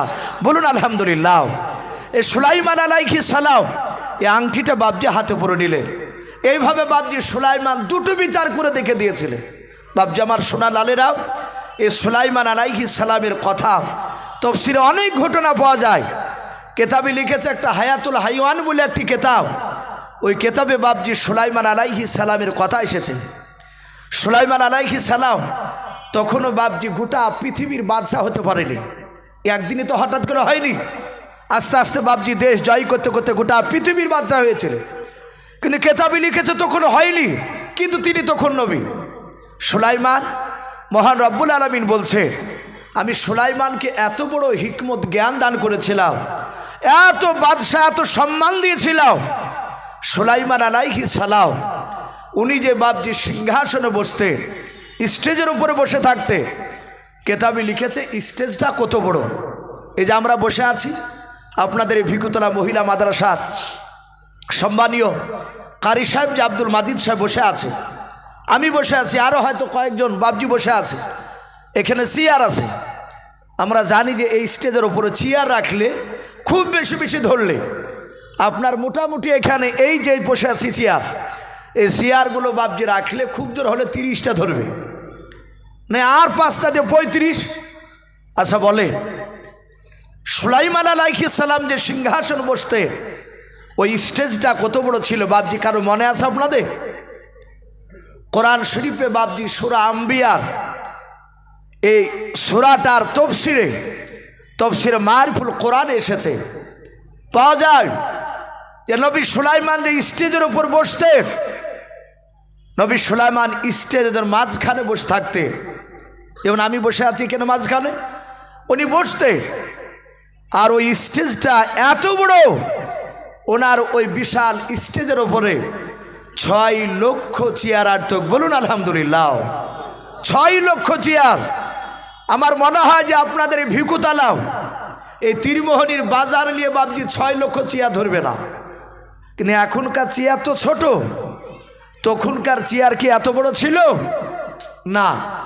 কেতাবে লিখেছে, আর আমরা দেখতে পাই মানুষ বাপজি মাটি কাটতে গিয়ে এক একটা পুরানো কবর দেখতে পাওয়া যায়। মাটি কাটতে গিয়ে দেখা যায় কবরে মাথা উঠেছে, মাটিটাকে একটু সরিয়ে দিয়ে দেখে এই মাথা বাপজি সেই কলসির সমান, এইরকম মোটা মাথা, তার দেখতো বাপজি আঙুলগুলো এই তাইলের সমান সমান লম্বা। তাহলে বাপজি ওর মাথা যদি এত মোটা হয়, তাহলে ওর বডি লম্বা ছিল তো। আজ থেকে বাপজি যারা 500, 700, 1000 বছর আগকার মানুষ, তারা বড় ছিল। যেমন হজরত আদম নবী আলাইহিস সালাম, উনি যখন দুনিয়াতে এসেছিলেন, আল্লাহ পাঠিয়েছিলেন, কেতাবে লিখেছে আদম আলাইহিস সালাম উনি 60 হাত লম্বা ছিলেন। বলুন আলহামদুলিল্লাহ। কহাত বললাম 30 গজের কথা এসেছে, 60 হাত লম্বা। তখনকার মানুষ ওই রকমই বাপজি আপনার বড় হতো। আস্তে আস্তে মানুষ ছোট হতে হতে হতে বাপজি আমরা একেবারেই ছোট হয়ে গেছে। আর হয়তো আগামীতে বাপজি 50 বছর পর যাইটাটুক আছে এসে বাপজি আরও 1 হাত মানুষ ছোট হয়ে যাবে। তো হযরতে সুলাইমান 6 লক্ষ চেয়ার বাপজি থাকতো তার সিংহাসনে। আল্লাহ বলছেন আমি সুলাইমানের চেয়ার শুধু খালি বসে রাখার জন্য দেইনি, কেতাবে লিখেছে তার 6 লক্ষ সৈন্য সবসময় তার সিংহাসনে বসে থাকতো। বলুন আলহামদুলিল্লাহ। কেতাবে লিখেছে সুলাইমানের বাম সাইডে 3 লাখ চেয়ার ছিল। ওই 3 লাখ চেয়ারে জিনেদের মধ্যে থেকে জিন, কোরআন শরীফে এসেছে 2টো জাতি, জিন আর মানুষ। আল্লাহ বলছেন আমি সৃষ্টি করেছি, ওমা খলাকতুল জিন্না ওয়াল ইনসা ইল্লা লিয়াবুদুন। আল্লাহ বলছেন আমি জিন আর মানুষকে তৈরি করেছি শুধু আমার ইবাদতের জন্য। বলুন আলহামদুলিল্লাহ।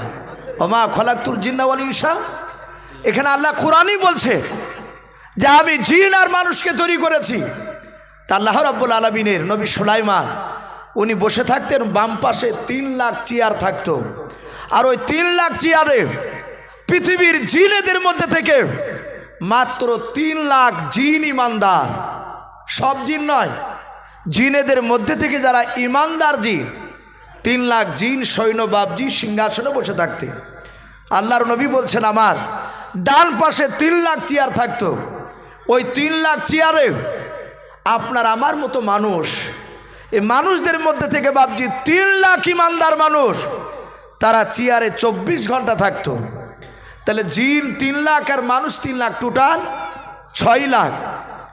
আল্লাহ বলছেন আমি সুলাইমানকে এত সম্মান দিয়েছিলাম, এত শক্তি দিয়েছিলাম, আমার বাতাস আমি সুলাইমানের তাবে করে দিয়েছিলাম। বলুন আলহামদুলিল্লাহ। আমরা তো 4 চাকায় 2 চাকায়, অনেকে হাওয়াই জাহাজে হেলিকপ্টারে বাপজি ঘুরছে, অনেকে আমরা ঘুরছি, কিন্তু নবী সুলাইমান উনি বাতাসের সাহায্যে গোটা পৃথিবী ভ্রমণ করতেন। বলুন আলহামদুলিল্লাহ। সুলাইমান বাতাসকে শুধু বলতেন বাতাস নিয়ে চল আমার সিংহাসনকে নিয়ে। আল্লাহ রব্বুল আলামিন বলছে গোটা 6 লক্ষ সৈন্য বিশিষ্ট সিংহাসন নিয়ে বাতাসে নবী সুলাইমানের সিংহাসনকে নিয়ে উড়ে নিয়ে চলে যেত। কেতাবে লিখেছে সুলাইমান এত বড় বিশাল সিংহাসনে মাটি নয়, আসমানের উপরে আকাশ পথে কতটা অপর দিয়ে উড়ে যেতে, শুনে মনে হবে যে আমি গল্প করছি। এগুলো গল্প নয় ভাই, ওলামা বসে আছে, আপনারা অনেক জেনারেল শিক্ষিত ভাই আছে, কোরআন শরীফের বাপজি তরজমা তফসিরের বইগুলো বাপজি কয়েকটা কিনে একটু পড়ে দেখবেন নবী সুলাইমান কতটা উপর দিয়ে উড়ে যেতে। হায়াতুল হাইওয়ান বলে একটি কেতাব, ওই কেতাবটার লেখক আল্লামা কামালউদ্দিন দামিরি রহমাতুল্লাহ আলাই, ওলামের একজন বিখ্যাত আলেম, তিনি বলেছে যে 1 নয় 2 নয় 1350 কিলোমিটার উপর দিয়ে উনি আকাশ পথে উড়িয়ে যেতেন। বলুন আলহামদুলিল্লাহ। 1350 কিলোমিটার, ইটারটুক রাস্তা নয় বাপ। হযরত নবী সুলাইমান অত দূর থেকে বাপজি জমিনে তাকালে পিঁপড়াকে দেখতে পেতেন, পিঁপড়ার কথা আওয়াজ উনার কানে পৌঁছাতো। বলুন আলহামদুলিল্লাহ। এত বড় নবী সুলাইমান, কিন্তু সেই সময় সুলাইমান গোটা পৃথিবীর বাদশা তো কোনো হয় নাই, কিন্তু এত বড় বিশাল সিংহাসনের উনি আপনার মালিক হয়ে গিয়েছে।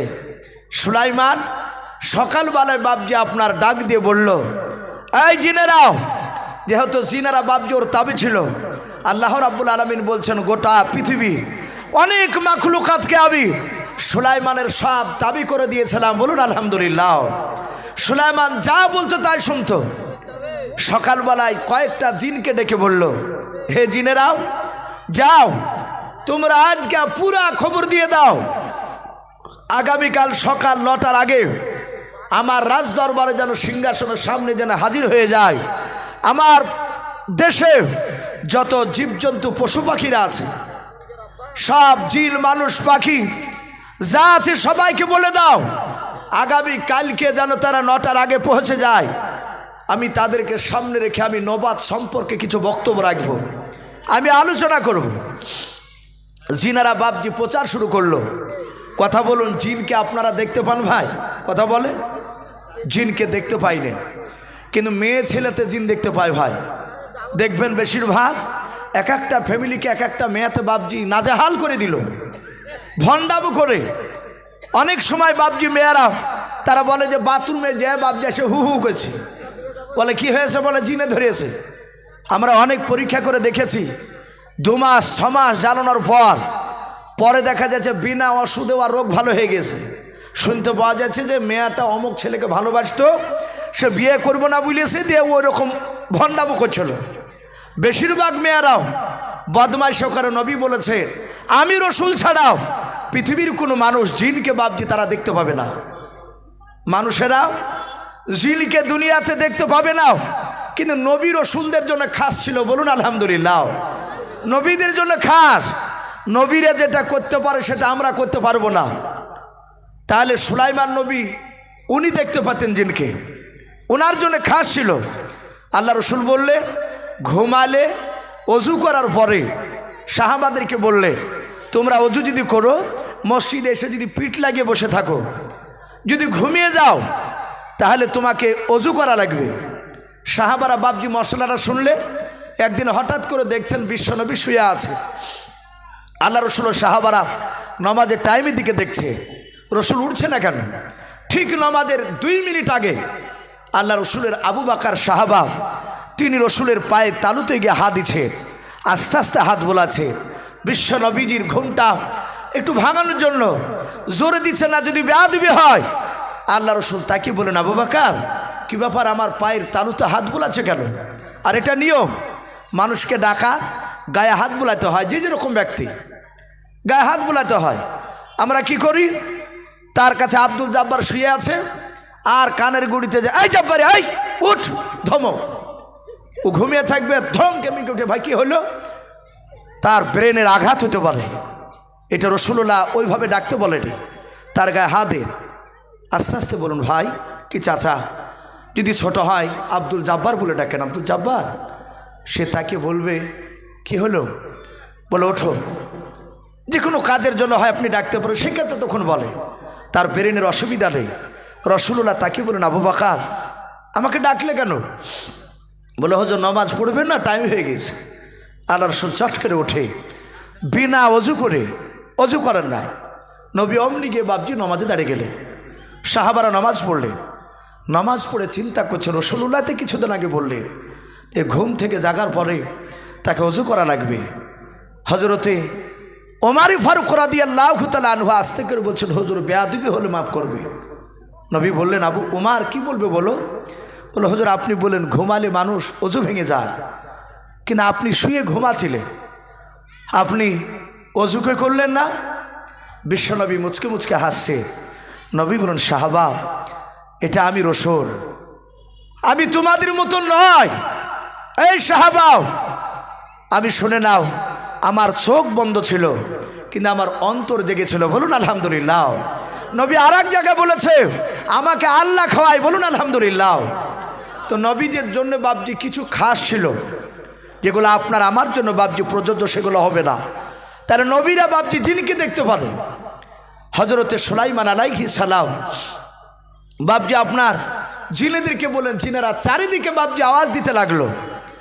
জিনেরা যখন আওয়াজ দিচ্ছিল, সুলাইমানের একেবারে তার যে সীমানা ছিল দেশ, সেই সীমানার একেবারে শেষে বৈকালবেলায় জিন যখন প্রচার করছিল, হঠাৎ করে দেখছে একটা বিশাল আকারের পাখি। পাখিটার নাম কেতাবে এসেছে অনুকা। কি নাম বললাম?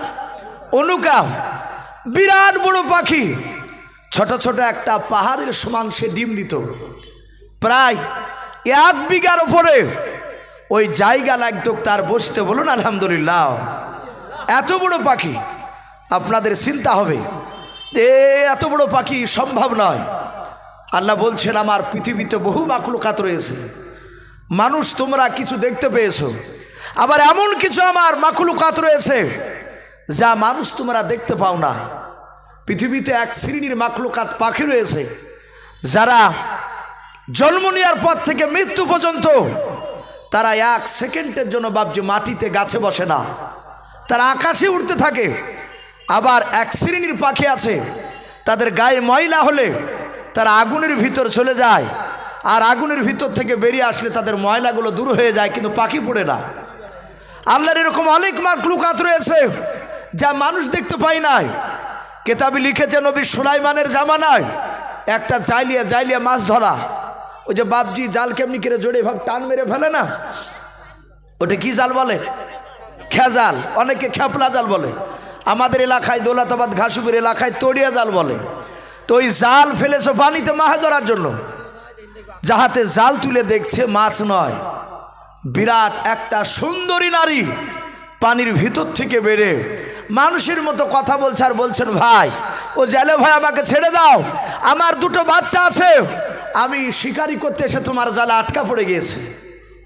জালে দেখলে এত সুন্দরী নারীকে ছাড়া যাবে না। এই সুলাইমানের জীবনীতে এসেছে।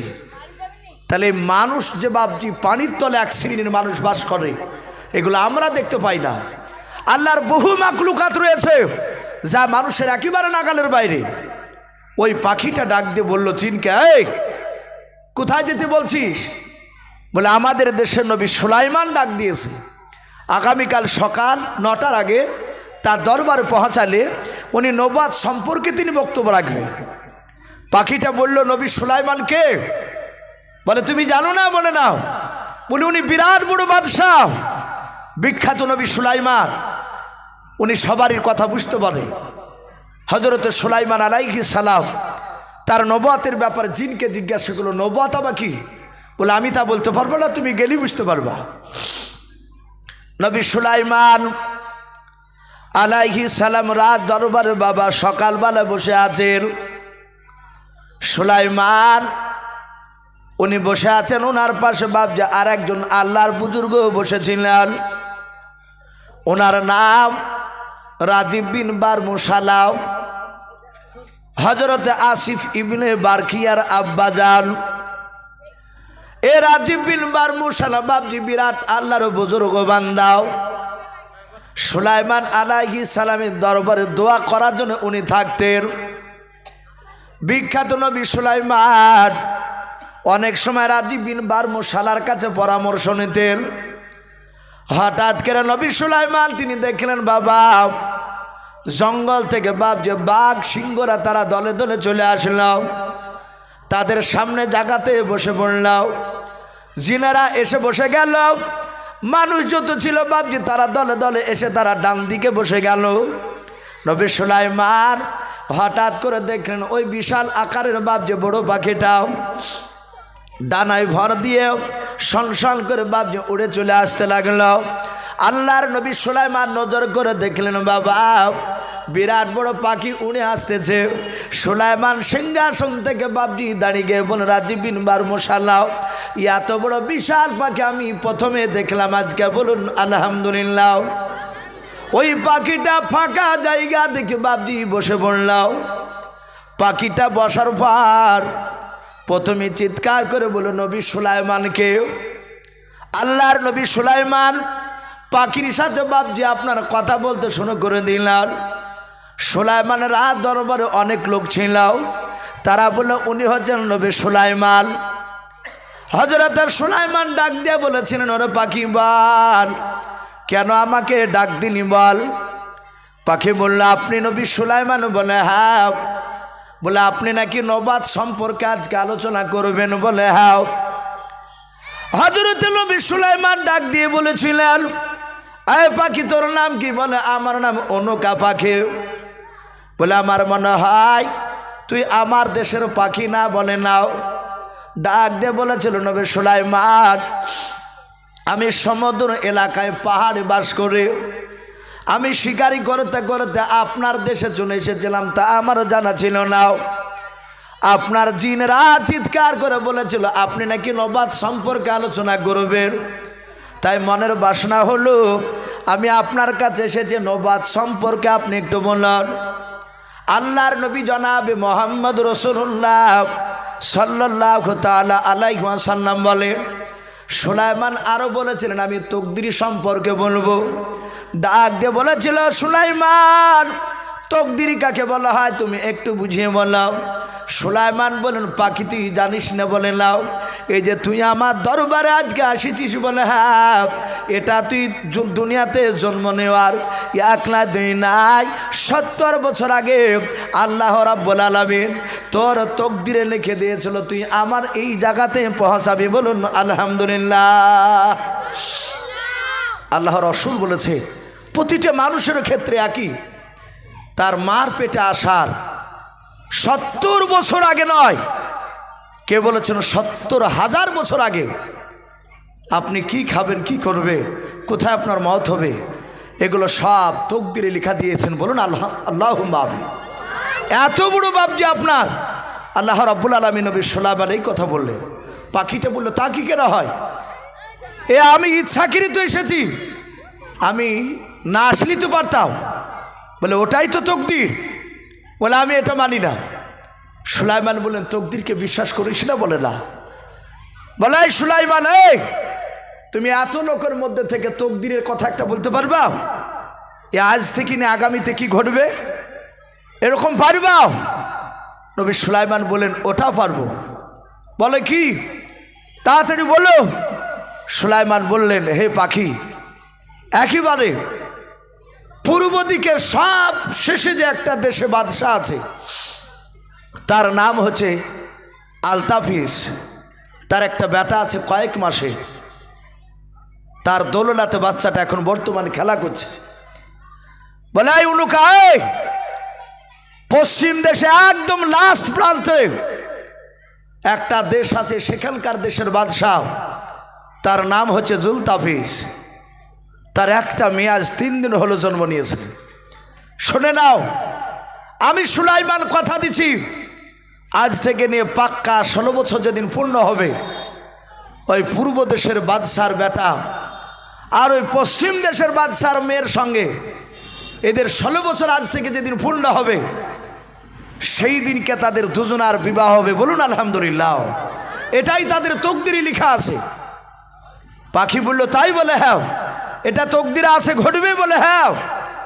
পাখিটা বলল, হুজুর আপনি যখন এত বড় গ্যারান্টি দিছেন, আপনি আমাকে 6 দিনকার মতো সময় দেন। বলে কেন? বলে আমার এই পাখা তো বিশাল শক্তি দিয়েছে, আমি এই শক্তির সাহায্যে, পাখার সাহায্যে আমি পূর্ব দেশের ওই বাদশাটাকে পরীক্ষা করে দেখতে যাব, আপনি যে নাম করলেন সেই নামে বাদশা আছে কিনা, তার সন্তান কয়েক মাসের আছে কিনা। ওখান থেকে এসে আমি আবার পশ্চিম দিকে না যাব, সেখানে গিয়ে ওই মেয়েটা দেখব। আজকে বললেন 3 দিন হয়েছে জন্ম নেওয়া, তাহলে এদিকে 3 দিন লাগবে, যাতে আসতে খেলাবা 3 দিন, 6 দিন, তাহলে 3 দিন 9 দিন, আর 3 দিন লাগবে ওখানে যেতে, তাহলে 12 হচ্ছে নাকি? 12 দিন। শুনে নেন, যদি এদের দুজনার সত্যি করে না পায়, তাহলে আপনার কাছে ফিরে আসবো, আপনাকে বলবো আপনি মিথ্যা কথা বলেছেন। আর যদি দুটোই প্রমাণ পেয়ে যায়, তাহলে আমিও কথা দিলাম, আমি আপনার কাছে আসবো না 16 বছর পর, আজ থেকে নিয়ে পাক্কা যেদিন 2 দিন হবে, 16 বছর পরে 2 দিনকার দিন, সেই দিন আমি ওই মেয়ে আর ছেলেকে নিয়ে আপনার দরবারে আসবো, আমি দেখবো এদের বিবাহ কি কিনা হয়। সুলাইমান নবী মুচকে হাসি দিয়ে বলে, যাও, আল্লাহ সে ব্যবস্থা করে রেখেছে। পাখিটা চলে গেল, পূর্ব দিশের বাদশার কাছে গিয়ে দেখছে ছোট্ট বাচ্চা ছেলে হামাগুড়ি দিছে। দেখলো এই তো সে বাচ্চা। পশ্চিম দিকে বাপজি শেষ প্রান্তে চলে গেল, দেখছে জুলতাফিসের দরবারে বাপজি 12 দিনকার বাচ্চা কন্যা দোলনায় খেলা করছে। বলুন আলহামদুলিল্লাহ। পাখিটা ওখান থেকে চিন্তা করলো, এই তো সে মেয়ে, নবী যা বলেছে তো দুটোই তো মিলে গেছে। সঙ্গে সঙ্গে অনুকা পাখিটাও ওখান থেকে বাবা উড়ে এসে সিংহাসনে, রাজা বাদশারা বাদশাহ অনেকেই ছিল সেখানে, তার লোকেরাও ওই জুলতাফিস বাদশাহ ডাক দিয়ে বলো, কি ব্যাপার, এইটা কি আসে? আসার পর বাবা ছবল মেরে দিয়ে বাবা ওই বাদশার বিটিকে বাপ যে ঠোঁটে করে ধরে নিয়ে চলে গেল। বাদশাহ অনেক চেষ্টা করে বাপজি আর পাখির মুখ থেকে বাপজি তার বিটিকে কেড়ে নিতে পারলো না, অনেক দূর চলে গেল, তার পাত্তা করতে পারলো না। বাদশাহ চারিদিকে বাপ যে খোঁজাখুঁজি করে, মেয়েটাকে পাই নাও। কিন্তু কেতাবে লিখেছে বাবা ওই মেয়েটাকে বাপ যে পাখিটা আল্লাহর কুদরাতে, আল্লাহর ইশারায় বাচ্চাটা যেই খাবার খায় বাপজি তাই খেয়ে খেয়ে মানুষ করতে লাগলো। ওই বাচ্চাটা বাপজি পাখিটাকে মনে করেছে এটা আমার মা, থাকতে থাকতে মহব্বত হয়ে গিয়েছে। মেয়েটা বেশ বাপজি আপনার ঘুরে বেড়ায়, প্রায় 1 না 2 নয় বাবা, প্রায় মোটামুটি 15 বছর বাপজি বয়স হয়েছে। এইদিকে বাবা ওই বাদশাহ বাপজি আপনার আলতা পিসের ছেলে বাবা, সেও আস্তে আস্তে বাপজি বড় হয়েছে। ওই ছেলেটা বড় হওয়ার পর বলল, আব্বা আমরা পৃথিবীটা ভ্রমণ করতে যাব। ও বাপ নৌকাতে যাব, কিছু সাথে আমার সাথে দেওয়ার, আমি এলাকায় নদী ঘুরতে যাব। সঙ্গে সঙ্গে বাপজি কিছু তার বন্ধুকে সাথে নেওয়ার পর অনেক বাপজি টাকা দিল, খাবার দিল। ওই বাদশার বেটা বাপজি সমুদ্রী নদীতে বাবা যেতে যেতে যেতে যেতে যেতে যেতে যেতে যেতে বাবা আল্লাহর কুদরাতে এমন একটা ঝড় বাপজি সেখানে বের করলেন। ওই নৌকাটা বাপজি তুলে নিয়ে যাওয়ার পর ওই নৌকার ভিতর থেকে আলতা পিসের বেটাকে বাবা তুলে নিয়ে গিয়ে ওই যে মেয়েটা যে পাহাড়ে থাকে বাবা, পাখিটা থাকতো, ওই পাহাড়ে নিয়ে গিয়ে ফেলে দিলেন। বলুন সুবহানাল্লাহ। ছেলেটা পড়ে গিয়েছে। এ তো আল্লাহ করাছে সব, এরা কেউ জানতে পারলো না। লোকটাকে বাপজি মেয়েটা দেখছে, সে সুন্দরী যুবতী মেয়েটা ওখানে। বলে ভাই তুমি এখানে কেন? ও বললে আমি জানি না, নৌকাতে ঘুরছিলাম, ঝড়ে এখানে ফেলে দিল। তুমি কে? বলে আমি এখানেই থাকি। বলে আমার মা যদি দেখতে পায়, সে একটা বিশাল বড় পাখি, সে তোমাকে হয়তো শেষ করে দিবে। তাই শুনে নাও, তুমি নিচের বেলা এখানে থাকবে, আমি সারাদিন তোমাকে নিয়ে খেলা করব।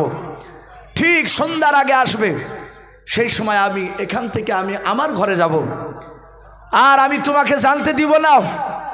আমি যে খাবার খাবো সেই খাবার তোমাকেও খেতে দিব। বাপজি আবার সোনা লালেরা ওখানে থাকে, পাখি জানে না। ঠিক 16 বছর যেদিন পূর্ণ হলো, এই রাজীব বিন বারমুশালা সুলাইমান আলাইহিস সালামের যে বাপজি একজন বুজুর্গ লোক ছিল, ইনি কাশফের মাধ্যমে তিনি এলমে তাসাউফের, ওনার মধ্যে এলেম ছিল। আল্লাহর কুদরাতে সেখানে আল্লাহ তাকে পৌঁছে দিয়ে ওদের দুজনার 16 বছর যেদিন পূর্ণ হলো, ওদের দুজনার ওই পাহাড়ি বিবাহ করে দিলেন। বলুন আলহামদুলিল্লাহ। ও পাখি জানতে পারলো না সুলাইমান আলাইহিস সালাম উনি বসে আছে। ঠিক পাখিটা গণনা করে দেখেছে 2 বছর, 16 বছর পূর্ণ হয়ে আজ 2 দিন হতে চললো। বললো বিটি তোমাকে এখানে রাখবো না, নবী সুলাইমানের কাছে যাব। বলো অসুবিধা নাই, আমিও যেতে রাজি আছে, কিন্তু আপনি একটা বাক্স তৈরি করুন, বাক্সের ভিতরে আমি থাকতে চাই। বাক্সটা তৈরি করলো, বাক্স নিয়ে আসলো। সে তৈরি করুক কিংবা কোনো দিক থেকে নিয়ে আসো, ছোট্ট একটা ঘর টাইপের মতো করে। বলে আপনি লতা পাতা নিয়ে আসুন। যাহাতে কিছু লতা পাতা বাবজি রেখে আবার লতা পাতা আনতে গিয়েছে। আর ওই সময় মেয়েটা পাহাড় থেকে নেমে এসে ওই বাদশার বেটাকে নিয়ে গিয়ে ওই ছোট্ট বাক্সের ভিতরে ভরে লতা পাতা দিয়ে ঢেকে দিল। তারপর মেয়েটা ঢুকে গেল সেখানে, এবার নিয়ে চলে গেল। সুলাইমান আলাইহিস সালাম দেখছেন সেই পাখিটা আবার ফিরে এসেছে। পাখিটা বলল, হে সুলাইমান, তুমি বলেছে এদের দুজনার বিয়ে হবে, এই তো আমি সেই মেয়েটা নিয়ে এসেছি, ছেলেটা তো নেই। কই তোমার কথা তো তকদিরে তো সত্য হলো না। সুলাইমান মুচকে মুচকে হাসছে। তার আগেই বাবজি রাজীব বিন বারমুশালা সব জানিয়ে দিয়েছিলেন। বলেন হুজুর চিন্তা নাই। বলে পাখি তোমার দেখো বিটির সাথে জামায়ও ভরা আছে। লতা পাতা তুলে দেখছে সেই যুবক। পাখিটা অবাক, বলে আসলে কি করে? বলে তা আমি বলতে পারবো না, এসব পহচানোর মালিক হচ্ছেন আমার আল্লাহ। তকদিরে যেতে আসে সেটা ঘটবি। সাতাহাত পাখিটা নবী সুলাইমানের ওপরে ইমান নিয়ে এসেছিল। হুজুর আমি আজ থেকে তকদিরকে বিশ্বাস করে নিলাম। বাবজি আমার সোনা লালেরাও, আমার বলার উদ্দেশ্যে এই নবী সুলাইমান সবাইকে বাবজি একত্রিত করার পরে নবী সুলাইমান তকদির আর নবাদ সম্পর্কে কথা বলে তারা অনেক বাঘ ভালুক সিংহ তারা সবাই চলে গেল নবী সুলাইমানের দরবারে। বাবজি আপনার জিন আর মানুষ তারা সিংহাসনে বসে আছে চেয়ারের উপরে। কেতাবে লিখেছে আল্লাহ রসুল বলছে যে আমার নবী সুলাইমান আলাইহিস সালামকে আল্লাহ রাব্বুল আলামিন পাখিকেও তাবি করে দিয়েছিলেন। তার নবী সুলাইমানের মাথার উপরে বাবজি কয়েক লক্ষ, 2-4 লক্ষ নয়, কয়েক লক্ষ পাখি তারা ডানাতে ডানা এইভাবে বাবজি সাট করে নবী সুলাইমানকে সূর্যের তাপ আড়াল করে নিয়ে বাবজি বসে থাকতো। বলুন আলহামদুলিল্লাহ। সম্মানিত ভাইরা আমার, বাবা জীবনেরাও, এ নবী সুলাইমান আলাইহিস সালাম হঠাৎ করে ডাক দিয়ে বললেন, ওয়াহুশিরা লে সুলাইমান জুনুদুহু মিনাল জিন্নি ওয়াল ইনসি ওয়াত তায়রি ফাহুম ইউজাউন। নবী সুলাইমান আলাইহিস সালাম বাবা জিন আর মানুষ আর পাখিদের দিকে লক্ষ্য করে ডাক দিয়ে বলেছিলেন, ওরে জিন মানুষ পাখিরা শুনে নাও, শুনে নাও, আমি সফর করতে যাব, ভ্রমণ করতে যাব, বলো তোমরা আমার সঙ্গে ভ্রমণ করতে যাবে কিনা? আল্লাহর নবী সুলাইমান আলাইহিস সালামের আওয়াজ শুনে জিন আর মানুষ আর পাখিরাও তারা ডাক দিয়ে বলেছিল, নবী সুলাইমান আপনি যেই দিকে নিয়ে যাবেন সেই দিকে আমরা যেতে রাজি আছি। আল্লাহর নবী বলেনি তাহলে চলো আমার সাথে ভ্রমণ করতে, ঘুরতে চলো, বলে চলো। আল্লাহর নবী সুলাইমান এবার বাপজি বাতাসকে হুকুম করলেন, ওরে বাতাস চল, তুই আমার সিংহাসন খানা আকাশ পথে উড়ে নিয়ে চল। বাতাসে এত বড় বিশাল সিংহাসন খানা নিয়ে বাবা সোজা আকাশ পথে বাপজি উড়ে যেতে যেতে যেতে যেতে যেতে যেতে যেতে বাবা সুলাইমান যে জায়গায় বাপজি নামবেন তাকালেন, কয়েক কিলোমিটার দূর থেকে বাবা দেখলেন ওই ময়দানে এক নয় দুই নয় বাবা হাজার হাজার বাপজি পিঁপড়া ছিল। বলুন আলহামদুলিল্লাহ।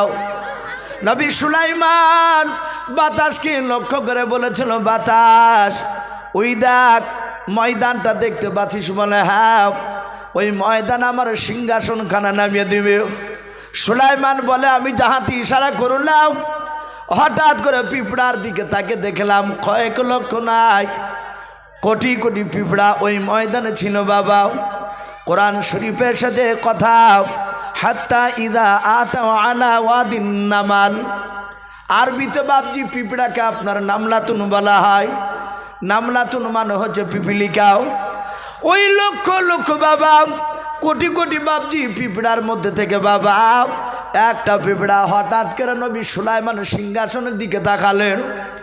সুলাইমান বলেন আমি পিঁপড়ার দিকে তাকালাম আর দেখলাম পিঁপড়া আমার দিকে তাকানোর পর যেন কি যেন গুনগুন করে বললাম। সুলাইমান বলে আমি সিংহাসনে নামতে নামতে দেখলাম সমস্ত পিঁপড়ারা বাপজি গর্তে চলে গেল হুড়ো হুড়ো করে। মাত্র ওই একটা পিঁপড়া, যে পিঁপড়াটা আমার দিকে তাকালছিল আকাশের দিকে চেয়েও, তার প্রজাদেরকে হুকুম করলাম সব প্রজারা পিঁপড়ারা চলে গেল আর আমার দিকে তাকিয়ে পিঁপড়াটা যে কথা বলছিল ওই পিঁপড়াটা শুধু একাই দাঁড়িয়ে আছে। বলুন আলহামদুলিল্লাহ। এরা সবাই বাপজি সুলাইমান সিংহাসন থেকে বাপজি একাই সুলাইমান নামলেন। নামার পরে তখনও তার সৈন্যদেরকে হুকুম করেনি। সুলাইমান নিচে নামার পর দেখছেন একটাই পিঁপড়া আছে শুধু ময়দানে। সুলাইমান পিঁপড়াটাকে ডান হাত দিয়ে ধরলেন, বাম হাতে তালুতে রাখলেন। রাখার পর বললেন, পিঁপড়া কি ব্যাপার? হে আমি নামছিলাম তুই আমার দিকে তাকিয়ে এই পিঁপড়াদেরকে কি বললি আর পিঁপড়ারা তারা গর্তে চলে গেল? পিঁপড়ার ভাষায় নবী সুলাইমান কথা বলছেন। বলুন আলহামদুলিল্লাহ। আল্লাহ রসুল বলছেন গোটা পৃথিবীর মধ্যে যত নবী রসুল আল্লাহ পাঠিয়েছে মাত্র দুটো নবী রসুল গোটা পৃথিবীর মাখলুকাতের কথা বুঝতে পারতে এবং বলতে পারতে। সেই দুটো নবী মুহাম্মদ সাল্লাল্লাহু আলাইহি ওয়াসাল্লাম বলছেন আমি রসুল একটা, আর দ্বিতীয় আমার সুলাইমান ভাই। বলুন আলহামদুলিল্লাহ। এরা সবার কথা বাপজি বুঝতে পারতে। পিঁপড়াকে বলছে, পিঁপড়া বল। আর পিঁপড়ে বলছে, হুজুর আপনি আমার কথা বুঝতে পারছেন? এ তো আপনি বলতে তো পারছেন। বলে আমি সব কথা বুঝতে পারি, বলতে পারি।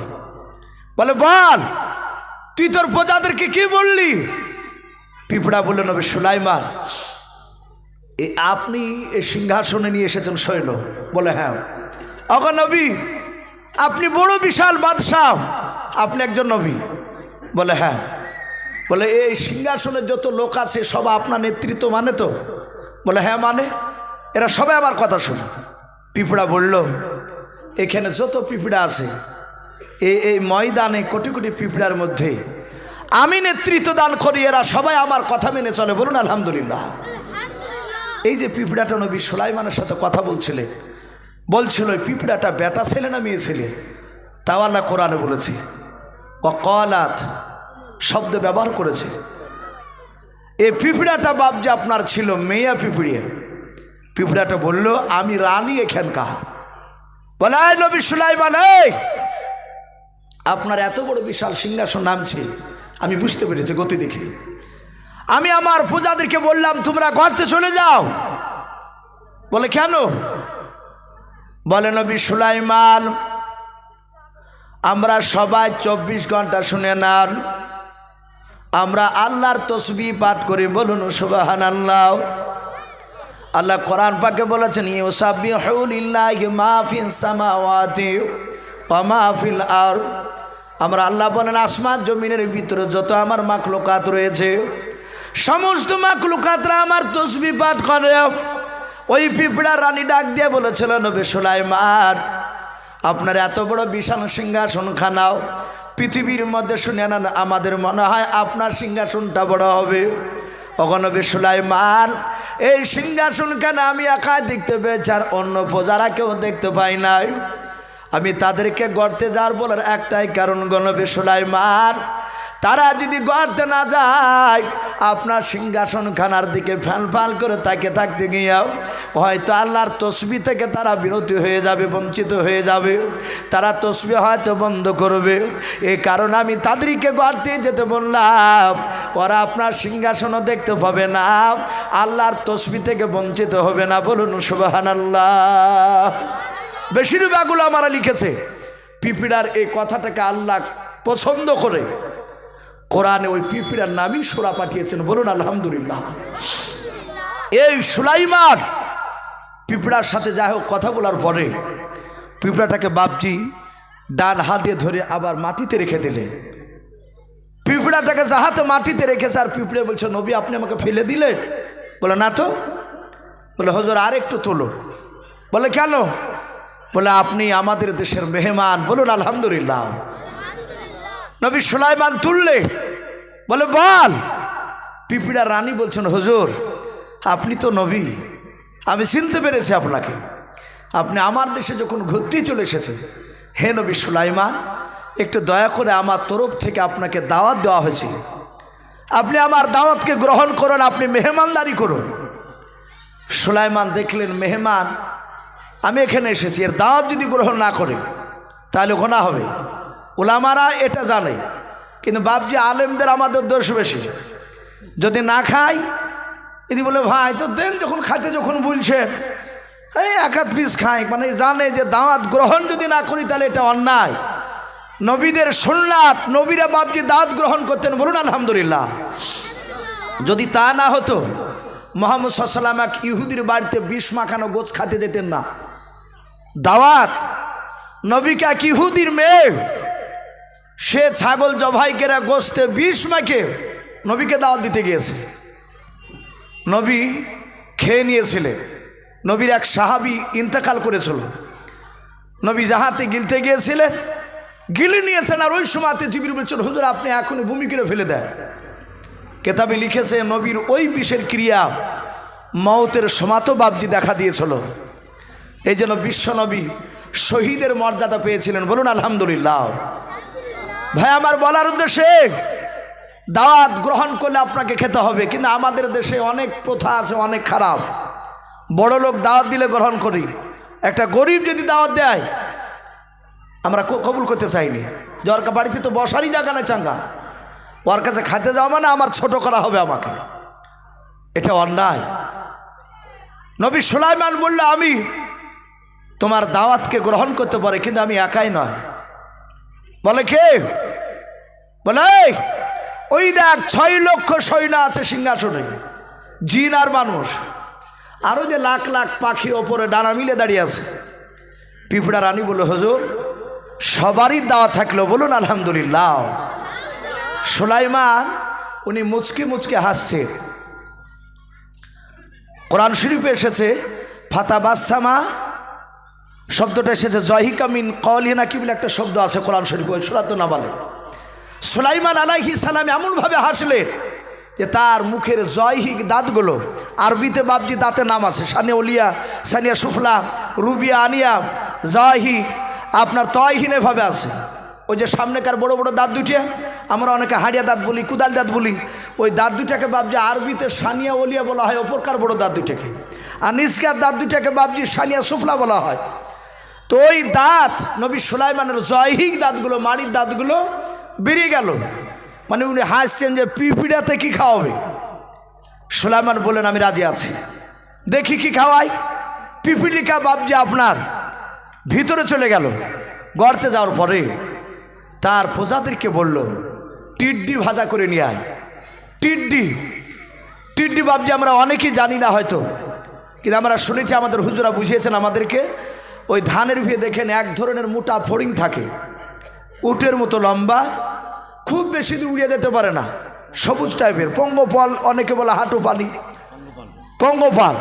তো ওটাকে বাবজি কেউ বলেছেন টিড্ডি, কেউ বলেছেন না ওটা টিড্ডি যদি না হয় ওই রকমই টিড্ডি। আমরা তো পোকা বলি, খাইনি। তো টিড্ডি খাওয়া যাইজ, হয় ওটা হোক নাহলে ওই রকমের। কয়েকটা টিড্ডি পিঁপড়েরা ভাজা করে খানচাতে নিয়ে আসলেন। বলুন আলহামদুলিল্লাহ। আমার যে তাবলিগ ভাইরা খায় না, বড় খানচাতে 4 জন 5 জন করে। এখন তাবলিগও ভাই একটু আপনার এই ডিজিটাল তাবলিগ কিছু হয়েছে ভাই, কিছু মনে করবেন না। একটা জায়গায় দেখছি তাবলিগ জামাত এসেছে, এসে বলছে ভাই আসেন খাইতে। 4 জনের খাবার করিয়েছে, 3টে থালাতে সাজালছে, আর ও বাড়ি ব্যাগ থেকে থালি বের করছে। ভাই আমার রুচে না, অথচ তাবলিগে এসেছি। তাহলে এটা তো নবীর সুন্নাহ জিন্দা হচ্ছে না। অথচ অনেক তাবলিগ ভাইকে দেখা যায় ছি দিলে পড়া দাঁত, পাগলা ধরে নিয়ে যে বাবজি একই সঙ্গে বসে খাচ্ছে। বলুন আলহামদুলিল্লাহ। অনেকে দেখেছি, আমার মসজিদে তাবলিগ গিয়েছে। আমি যে মসজিদে বাবজি গ্রামে বেরেলি দেবন্দি করে বাবজি ঝামেলা, আপনাদের দোয়া একটা মসজিদ বাবজি উলামে দেবন্দি তৈরি করা হয়েছে, যে তাবলিগ নিয়ে যখন ঝামেলা তাবলিগই কাজ চলবে। তো প্রায় 1 মাস 2 মাস অন্তর আসে। তো তাবলিগদের সাথে বাবজি কথা বলি। তো মাঝে জোহরের সময় গেলে ওনারা খেতে বসলে, অনেকে তো চিনে, প্রায় তাবলিগের লোক গেলেই বলে ইসু হুজুর এখানে আপনার বাড়ি, বলে হ্যাঁ। তো না খেয়ে ছাড়বে না। তো দেখেছি যে খাওয়ালে তো খাওয়াতে তো হবে, মেহমান এসেছে। তো যাই 1-2বার হয়তো ওনাদেরও আমি চেষ্টা করি আপন করার। তো ওনাদের সাথে খাবার খেতে গেলে আমি একদিন দেখেছি তো একটা লোক আপনাদের আমতলার দিকের জামাত গিয়েছে, এই দুর্লভপুর নওদার কয়েকটা গ্রামের লোক এখানে বাবজি জমা হয়েছে, 13টা লোক। তো একটা লোক দেখছি বাবজি মুখে দাঁড়িয়ে আছে, কিন্তু সুজা সাপটা পাগলা টাইপের, হুটস মোটা টাইপের। ও কতদিন যে দাঁত কষলাইনি, তেঁতলের বিচির মতন হয়ে আছে। তা আমির সাহেব ওর বাসনে নিয়ে আমিও বসেছি খেতে, ওকে ডাকলো, দেবু এসে বসে খাওয়ার পরে তখন বলছে যে এবার দাঁতন করতে হবে। দিয়ে দাঁতন দিল। আমি যে ভাই এও নিয়ে এসেছে, তাহলে কী করবো ভাই, এটাই তো আমাদের কাজ। আমি সুবহানাল্লাহ, এটা হচ্ছে তাবলিগ। আমি অনেককে দেখেছি পরীক্ষা করে, কিন্তু বাবজি ঘৃণা যদি করি তাহলে বাবজি রসুলের সুন্নাত আর জিন্দা হবে না। তো খানচা থেকে কয়েকটা বাবজি আপনার সে পিঁপড়া টিড্ডি ভাজা করে পিঁপড়াতে নিয়ে এসে বললেন হুজুর, রানী সুলাইমানকে বলছে, রানী পিঁপড়ি, হুজুর আপনি খান, আপনার প্রজাদেরকে খেতে বলো, কিন্তু একটা শর্ত আছে। বলে কি? খাওয়ার আগে আপনি বিসমিল্লাহ বলে খাবেন। বলুন আলহামদুলিল্লাহ। তাফসীরে এসেছে। তাহলে বুঝতে হবে যে বিসমিল্লাহ নবী সুলাইমানের জামানাতেও ছিল, আমার রসুলের জামানায় চালু হয়েছে তা নয়। বিসমিল্লাহ বলে খাবে। নবী সুলাইমান হাসতে হাসতে বললেন অসুবিধা নাই। খেতে লাগলেন। আল্লাহ এত বরকত দিলেন, ওর সৈন্যরা সব খেয়ে বাবজি ওই টিড্ডিগুলোকে, তার রান ট্যাংগুলো বাবজি খেয়ে ফুরাতে পারে নাই। বলুন না সুবহানাল্লাহ। সুলাইমান সাতাহাতে সেজদায় পড়ে গেলেন, কারণ ওই যে রহস্য মনে করেছিল, ও হেসেছিল, ডাক দিয়ে বলল, ওগো আল্লাহ, আমি অন্যায় করেছি, আমি ভুল করেছি, আমাকে মাফ করে দাও, তোমার কুদরাত বুঝা বড় দায়। আল্লাহর কাছে ক্ষমা চাইতে লাগলে। ভাই যাই হোক, নবী সুলাইমান আলাইহিস সালাম পিঁপড়াকে বললো, এবার খুশি? বলে হ্যাঁ। বলে আমি যে কাজে এসেছি সে কাজে করতে দাও। যেখানে একটা উদ্দেশ্য নিয়ে ঘুরতে গিয়েছিল সুলাইমান জিনেদেরকে বললো, জিন তোমরা নেমে চলে যাও। বলে কোথায়? বলে এই ময়দানে 2 ঘন্টা সময় দিলাম, ঘুরে এসো। এই মানুষেরাও, এ পাখিরাও, তোমরাও চলে যাও। সবারই জন্য 2 ঘন্টা সময়। 2 ঘন্টাতে ময়দান গোটা ঘুরে এসে আবার সিংহাসনে আপন আপন জায়গায় এসে বসে যাবা। বলে অসুবিধা নাই। সবাই চলে গেল। 2 ঘন্টা পর নবী সুলাইমান জিনেদেরকে ডাক দিয়ে বলল, ওগো জিনেরাও, বলো তোমাদের মধ্যে সব জিন এসেছে কিনা একটুখানি বলো।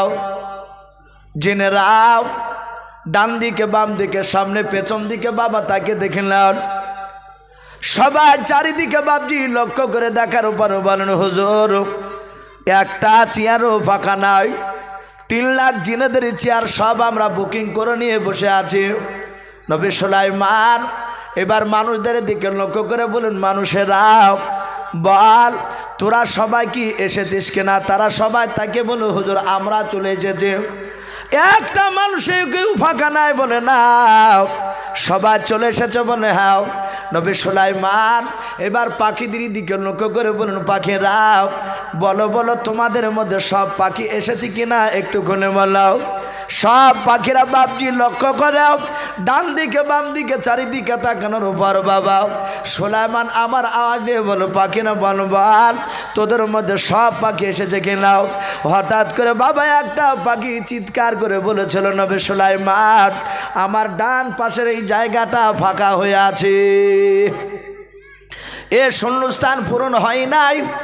আল্লাহর নবী সুলাইমান বলে কেন? বলে ওগো নবী সুলাইমান আসার সময় এখানে একটা পাখি ছিল, ওই পাখিটা তো এখন নাই, জায়গাটা ফাঁকাও। বলে কোন পাখিটা? বলে নবী সুলাইমান আপনি সব পাখির চেয়ে পাখিটাকে বেশি ভালোবাসতে, ওই পাখিটা আসে নাই। কোরআন শরীফে বাবজি পাখিটার নাম এসেছে হুদহুদ। কি পাখি? হুদহুদ। এই হুদহুদ পাখির 2টো গুণ ছিল, যা 2টো গুণ অন্য পাখির মধ্যে ছিল না। 1 নম্বর গুণ, পাখিটা মাটির ওপরে দাঁড়িয়ে উনি তাকাতেন মাটির দিকে, মাটির তলে কোথায় সোনার খাজানা থাকতো, তাই পাখিটা অপর থেকে দেখতে পেত। বলুন আলহামদুলিল্লাহ।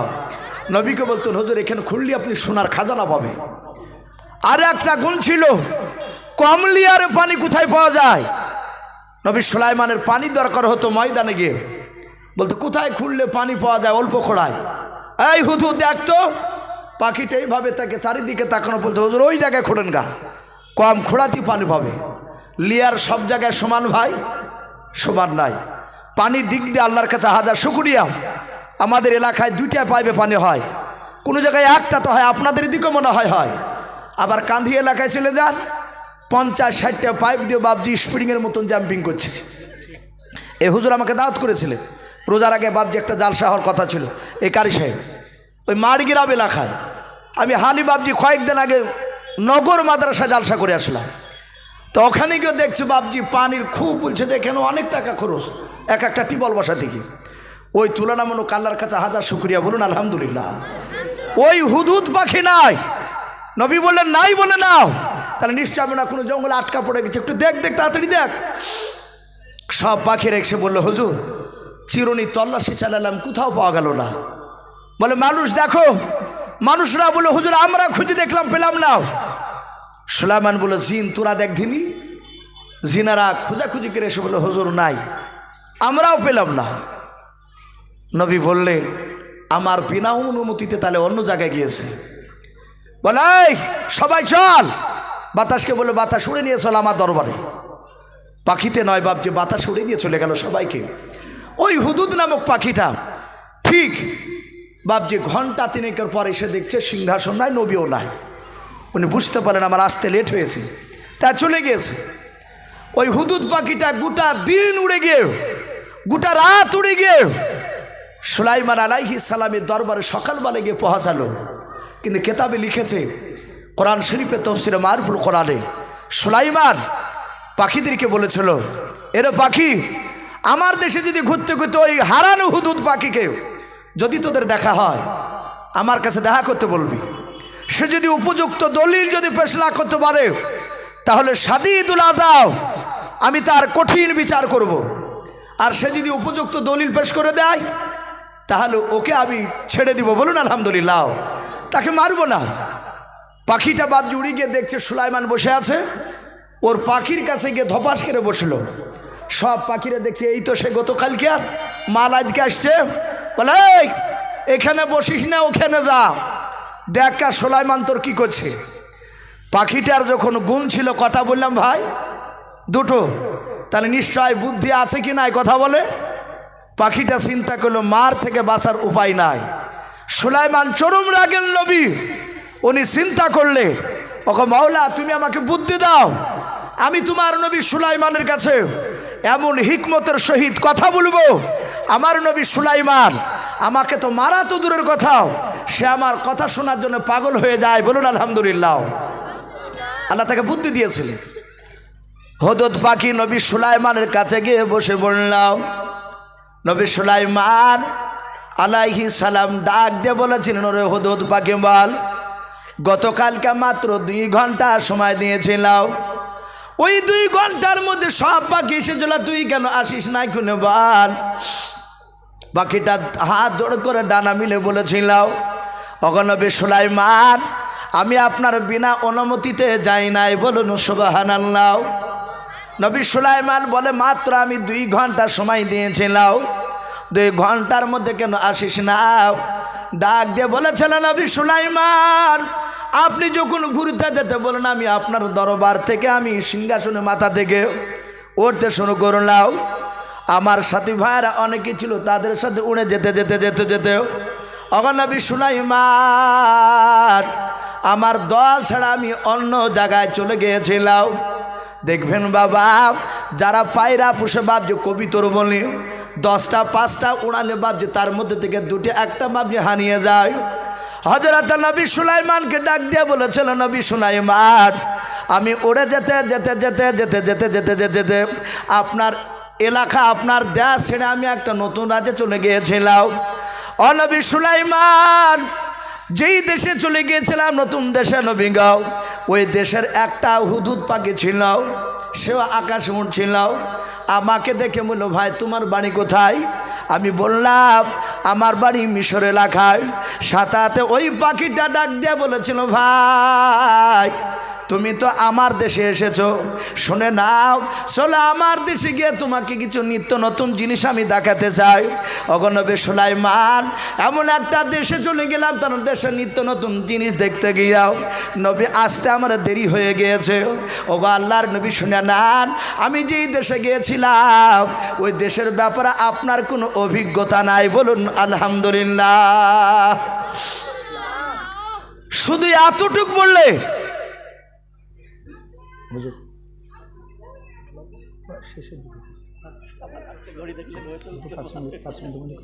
ভাই আমি বলছিলাম হযরতে বাপজি সুলাইমান নাই, পাখিটা বলছে, হুজুর আমি যেই দেশে গিয়েছিলাম ওই দেশের ব্যাপারে আপনার কোনো অভিজ্ঞতা নাই। নবী আরও রেগে গেছে, বলে আমি বাতাসে উড়িয়ে যাওয়া আসা করি আর আমার অভিজ্ঞতা নাই। বলে এই হুদহুদ কোন দেশটার নাম বল, বললাম। রেগে গেছে পাখিরে, বলছে বেটা মূল্যমূল হইবে। সুলাইমানকে পাখি বলছে, হুজুর ওই দেশটার নাম হচ্ছে সাবা। বলুন আলহামদুলিল্লাহ। কোরআন শরীফে এ দেখে না মনে হয় আমার এই বাসার আব্বাজান মনে হয় কোরআনটা নিয়ে এসেছে সম্ভবত, হেফজ কোরআন, ছোট পকেট এই কোরআন, এই কোরআনে বাবজি আপনার দেওয়া আছে সাবা, সাবা নামক দেশ। সুলাইমান চমকে উঠলেন, এ তো আসিফ নাম। বলে এই সাবা বলে দেশ আছে? বলে হুজুর ওই তো আগেই বলেছি আপনার অভিজ্ঞতা নাই। একদম পুরো আগুনে যেমন বাবজি আপনার পানি দিলে নিভে যায়, সুলাইমানের যা রাগ ছিল একবার 7 হাতে মিটে গেল। বলে সাবা দেশে কি দেখলি বল? বলে নবী আমি দেখেছি আপনি বলেছেন আল্লাহকে ছাড়া কাউকে সিজদা করা যাবে না, এমনকি আপনাকেও সিজদা করা হারাম। ওগো নবী আমি যে দেশে গেলাম ওই দেশের বাদশাহ দেখলাম বেটা ছেলে নয়, আপনি বেটা ছেলে, কিন্তু ওই দেশে দেখলাম যিনি রাজ্য পরিচালনা করেন, দেশ চালান, তিনি একজন নারী। ওগো নবী তার নাম পর্যন্ত জানি, তার নাম হচ্ছে বিলকিস। হুজুর ওই রকম সুন্দরী নারী আমার মনে হয় না যে আপনার দেশে দ্বিতীয় পাওয়া যাবে। বলুন আলহামদুলিল্লাহ। সুলাইমান মুচকে মুচকে হাসছে। নবী সুলাইমান বিলকিসের নাম শুনেছে, তাতে আবার সুন্দরী। সুলাইমান বললেন, বিলকিস রানী? বলে হ্যাঁ। বলে ও কি করছিল? বলে দেখলাম ওর দেশের পূজারা ওর কাছে আসছে আর ওকে সম্মান জানুক, তাকে সেজদা করছে সবাই, ও সেজদা করাচ্ছে সব লোককে। বলে ও জানে না যে আল্লাহ ছাড়া কাউকে সেজদা করা যাবে না, এই আমি নবী সুলাইমান এত বড় বাদশাও জানে না? বলে আপনি তো, আপনাকে তো চিনা তো দূরের কথা, ও তো আল্লাহকে চিনে না। বলে তাই? বলে হ্যাঁ। বলে হুজুর ওর দেশে আর একটা জিনিস দেখলাম। বলে কি? ওর দেশে সুলাইমান নয়, বিলকিস রানী যে সিংহাসনে বসে আছে, ওই সিংহাসনটা একটু ছোট্ট টাইপের, খুব বড় না। কিন্তু হুজুর গোটা পৃথিবীতে যত রাজা বাদশাদের সিংহাসন আছে, এর যদি প্রতিযোগিতা হয় কারটা ফার্স্ট হবে? আমার মনে হয় ছোট সিংহাসন দেখানোবালার দিক দিয়ে ওই সাবা দেশের বিলকিস রানীর সিংহাসনটা 1 নম্বর হবে। বলুন আলহামদুলিল্লাহ। বলে আমারটা? বলে আপনারটা বড়টা ফার্স্ট হবে, কিন্তু দেখতে অত সুন্দর হবে না। বলে তাই? বলে হ্যাঁ। সঙ্গে সঙ্গে বলল শুনে নাও, আমি কলেমার দাওয়াত দিয়ে পাঠাবো, নিয়ে যেতে পারবা? বলে অবশ্যই পারবো। নবী সুলাইমান আলাইহিস সালাম চিঠি লিখেছিলেন। চিঠিতে লেখা ছিল, হে বিলকিস রানী, আমি তোমাকে চিনি না, আমি শুনলাম আমার ভক্তের মুখ থেকে। বলুন আলহামদুলিল্লাহ। একটা বাপজি আপনার বাড়িতে যদি একটা অবলা কুকুর যদি বাপজি একটা চিঠি মুখে করে নিয়ে এসে দিয়ে যায়, মানুষ তাজ্জব হবে না? বলে আমার ভক্তের মুখ থেকে শুনলাম তুমি নাকি আল্লাহকে চিনো না। আমি নবী সুলাইমান, আমাকেও নাকি জানো না, চিনো নাও। তা আমি তোমাকে বলছি তুমি এক আল্লাহকে মেনে নাও। আমি নবী সুলাইমান, আমাকে মেনে নাও। যদি না মানো তাহলে যুদ্ধের ডেট দিতে পারো, আমি যুদ্ধ করব। হে বিলকিস রানী, তুমি আমাকে যুদ্ধে হারাতে পারবে না, কারণ স্বয়ং আল্লাহ আছে আমার সাথে। তুমি পারবে না, তুমি হেরে যাবা। হারলো তোমাকে কলেমা পড়া লাগবে। চিঠিখানা লিখে বাবজি ভাঁজ করে দিলে। ভাই অনেক ঘটনা আছে, কারণ ভাই আমি আর লম্বা চড়া করবো না বাবজি, আমাদেরও প্রতিদিনকার বকা যে হয়তো কালকে দিন বাবজি হলে 1 মাস মতো বাবজি একটু আরাম পাবো বকাতে। জালসা এ রমজান মাসে বাবজি প্রায় জায়গাতে বন্ধ থাকে, কিন্তু ওর মাঝে মাঝে বাবজি মাঝে মাঝে এক একটা মসজিদে বড় দোয়ার মজলিস হয়, ডেকে নিয়ে যায়, তাতে না গেলেও হয় না, মাঝে মাঝে যেতে হয়। কিন্তু এই জালসা রাত জায়গা থেকে বাবজি বাঁচি। আবার যদি আল্লাহ বাঁচিয়ে রাখে তাহলে রোজার ঈদের পর থেকে বাবজি আবার মোটামুটি গোটা আপনার এখন বর্তমান গোটা মোটামুটি 13-14টা বাবজি আবার দাওয়াত লেখা হয়েছে। জানি না আগামী তার কটা আল্লাহ লিখাবে। তো যাই হোক, আপনাদের দেশের সম্মানীয় ইমাম উনি আছে, উনি আমার পরে বাবজি আলোচনা করার কথা। আমি অনুরোধ করব বাবজি চলে যাবেন না। লাস্টে বাবজি বিলকিস রানী যুদ্ধ করতে রাজি হয়েছিল। তো বিলকিস রানী 2টো নয় 3টে যুবক সৈন্য তারা সোনা নিয়ে গিয়ে নবী সুলাইমানের শান শাওকাত দেখে তারা ইসলাম গ্রহণ করেছিল। বলুন আলহামদুলিল্লাহ। তারা ঘুরে এসে বলেছিল, ওগো রানী বিলকিস, আপনার হাত হচ্ছে আমরা মুসলমান হয়েছি, আপনার দলে আর নেই, আপনাকে কলেমার দাওয়াত দিছে, আপনি মেনে নেন, এক আল্লাহকে মেনে নেন, আর সুলাইমানের সাথে যুদ্ধ করতে যায়েন না। বলে জানিস আমি কত বড় শক্তিশালী নারী? বলে সব জানি, আপনারই সৈন্য ছিলাম, কিন্তু সুলাইমানের দরবারে যে অর হয়ে গিয়েছে, উনি আমাদেরকে পাঠিয়েছে আপনার কাছে, অনুরোধ করছে আপনি যায়েন না। লক্ষ লক্ষ সৈন্য নিয়ে যদি যান, সুলাইমানের দরবারে আমি দেখেছি যে ওর সৈন্য মানুষ জিন তো আছি, ও মানুষ জিন বাদ দিয়ে ও দরবারে দেখেছি যে ভাল্লুক সিংহ আছে। একবার হুকুম দিলে আপনার লাখ লাখ সৈন্যকে ও বাঘ ভাল্লুক সিংহতে খায়া কাবার করে দিবে, আপনি যায়েন না। লাস্টে বিলকিস রানী পরীক্ষা করার জন্য গিয়েছিল, যা সুলাইমান নবীর কাছে গিয়ে তিনি হেরে গিয়েছিলেন। সুলাইমান তার আসিফি বিলে বারখে একটা বুজুর্গ লোকের মারফতে ইসমে আজমের বদলতে এই বিলকিস রানীর সিংহাসন সাবা রাজ্য থেকে বিলকিস রানী প্রহাসনের আগে পৌঁছে দিয়েছিল। বলুন আলহামদুলিল্লাহ। এটা দেখার পরে লাস্টে নবী সুলাইমানের এই হিকমত, এই মজেজা, বিলকিস রানী অবাক, চাবি নিয়ে এসেছে আমি সিংহাসনে, 4000 সৈন্য পাহারা দিয়ে রেখে এসেছি, আমি এখানে প্রহাসনের আগে সিংহাসন প্রহাসালো কী করে? লাস্টে বলল, হে বিলকিস রানী এই সিংহাসন তোমারই। বলে আনলি কী করে? বলে বৃদ্ধ লোকটার কাছ থেকে আনিয়েছি। বলে কী করি? বলে উনি আমার বুজুর্গ লোক, উনি এ সময় আজম পড়ে ফু দিয়ে এনেছিলেন। সঙ্গে সঙ্গে বাবজি বিলকিস রানী সুলাইমানের কাছে বাবজি কলেমা পড়ে মুসলমান হয়েছিলেন। বলুন আলহামদুলিল্লাহ। শুধু মুসলমানই নয়, লাস্টে সুলাইমানকে বিয়ের পয়গাম দিয়েছিলেন। সুলাইমান রাজি হয়ে বিলকিস রানীকে বিয়েও করেছিলেন। ভাই তো যাই হোক, প্রতিটা বাবজি ভাইকে বলবো, বলার উদ্দেশ্যে এই নবী সুলাইমানের ঘটনাতে শিরিক বিদাতের কথা তো আছেই, যেহেতু বিলকিস রানী শিরিক বিদাত করতো, সুলাইমান তাকে বুঝিয়েছিলেন। 2 নাম্বার আমি আপনাদেরকে বলবো ভাই, যে দাওয়াত, আল্লাহর দাওয়াত, নবীদের দাওয়াত মানুষের মারফতে, এমনকি পাখিরও মারফতে নবী সুলাইমান পাঠিয়েছিলেন। বলুন আলহামদুলিল্লাহ। আমাদের প্রতিটা মানুষকে বাপজি দাওয়াতের কাজ করা লাগবে। আল্লাহ যেন আমাদের সকলকে যেন কোরআন এবং সুন্নাত মুআফিক আমল করা তৌফিক দান করুন। বলুন আল্লাহুম্মা আমিন, আল্লাহুম্মা আমিন। বেশ কিছু কথা আলোচনা করেছে ভাই, বলার মধ্যে ভাষার মধ্যে যদি ভুল হয়ে যায় সকলে ছোট ভাই কিংবা ছোট ছেলে হিসেবে ক্ষমা করবেন, এই বলে আমার বক্তব্য শেষ করলাম। ওয়াখিরি দাওয়ানা আনিল হামদুলিল্লাহি রাব্বিল আলামিন। ভাই আর 1 মিনিট একটু কথা বলি, যেহেতু দুজন আমার হুজুর এখানে, একজন বাবজি আর কারি সাহেব, এনারা বড় বড় মাদ্রাসার বাবজি, তারা আপনার দায়িত্ব নিয়ে চালাচ্ছেন। আপনারাই দান দিচ্ছে, আপনারা টাকা দিচ্ছেন, ওদের ব্যক্তিগত টাকা দিয়ে বাবজি চালাচ্ছে না। যদি বলেন এই মৌলভী সাহেব এটা ভুল বললেন, ওদের বাপের টাকা দিয়ে চালাচ্ছে নাকি, তাহলে বাবজি আমরা বেকায়দে পড়ে যাব না। ওনাদের টাকা দিয়ে চালাচ্ছে না, আপনাদেরই টাকা দিয়ে চালাচ্ছে। কিন্তু চালাতে গেলে বাবজি একটা পরিচালনা কোনো একটা অভিজ্ঞ ব্যক্তির দরকার। অনেক মানুষকে দিয়ে মাদ্রাসাকে লুটিপুটি খেয়ে চলে দিয়েছে, উন্নতি করতে পারে না। আলহামদুলিল্লাহ 2টি উন্নতি করা মাদ্রাসা শিক্ষক দেখতে পাচ্ছি চালাচ্ছেন। আমিও একটা মাদ্রাসায় পড়াই। আমি আপনাদের এখানে বাবজি আপনার রমজান মাসে একটা দিন আসি, সব জায়গায় আসি না। মাদ্রাসার মৌলানারা সাহেবরা বারবার করে অনুরোধ করে। তা আমার মাদ্রাসা একটা প্রাচীর হবে প্রায় 13 থেকে 14 লক্ষ টাকা খরচ। আমি রমজান মাসে বাবজি আপনাদের এই তীরমোহনী বাজারে ওই সেলিম বলে বাবজি এক ভদ্রলোক আছে, পাট কেনে, এ আব্বাজান জানে, সেলিম ভাই বলে ডাকি। আর ওখানে একটা লালা বলে আর একজন ব্যক্তি আছে, ওনাকে চাচা বলি। ওনাদের সাথে আমার ব্যাপক সম্পর্ক। উনি আমার বাড়িতেও গিয়েছিলেন। আমি রোজাতে আসি, ওনারা কিছু বন্ধুদের কাছ থেকে কিছু বলে আমাকে যেতে দেয় না, যে হুজুর যেতে হবে না, এখানে একটু বসুন। মিনিট 20 বসে বাবজি একটু বসি রোজার মাসে, এসে শুধু বসে একটু কথা বলি। ওনারা ফোনে বেশ কয়েক হাজার টাকা ওনারা ফোনে আমাকে মাদ্রাসাতে দেয়।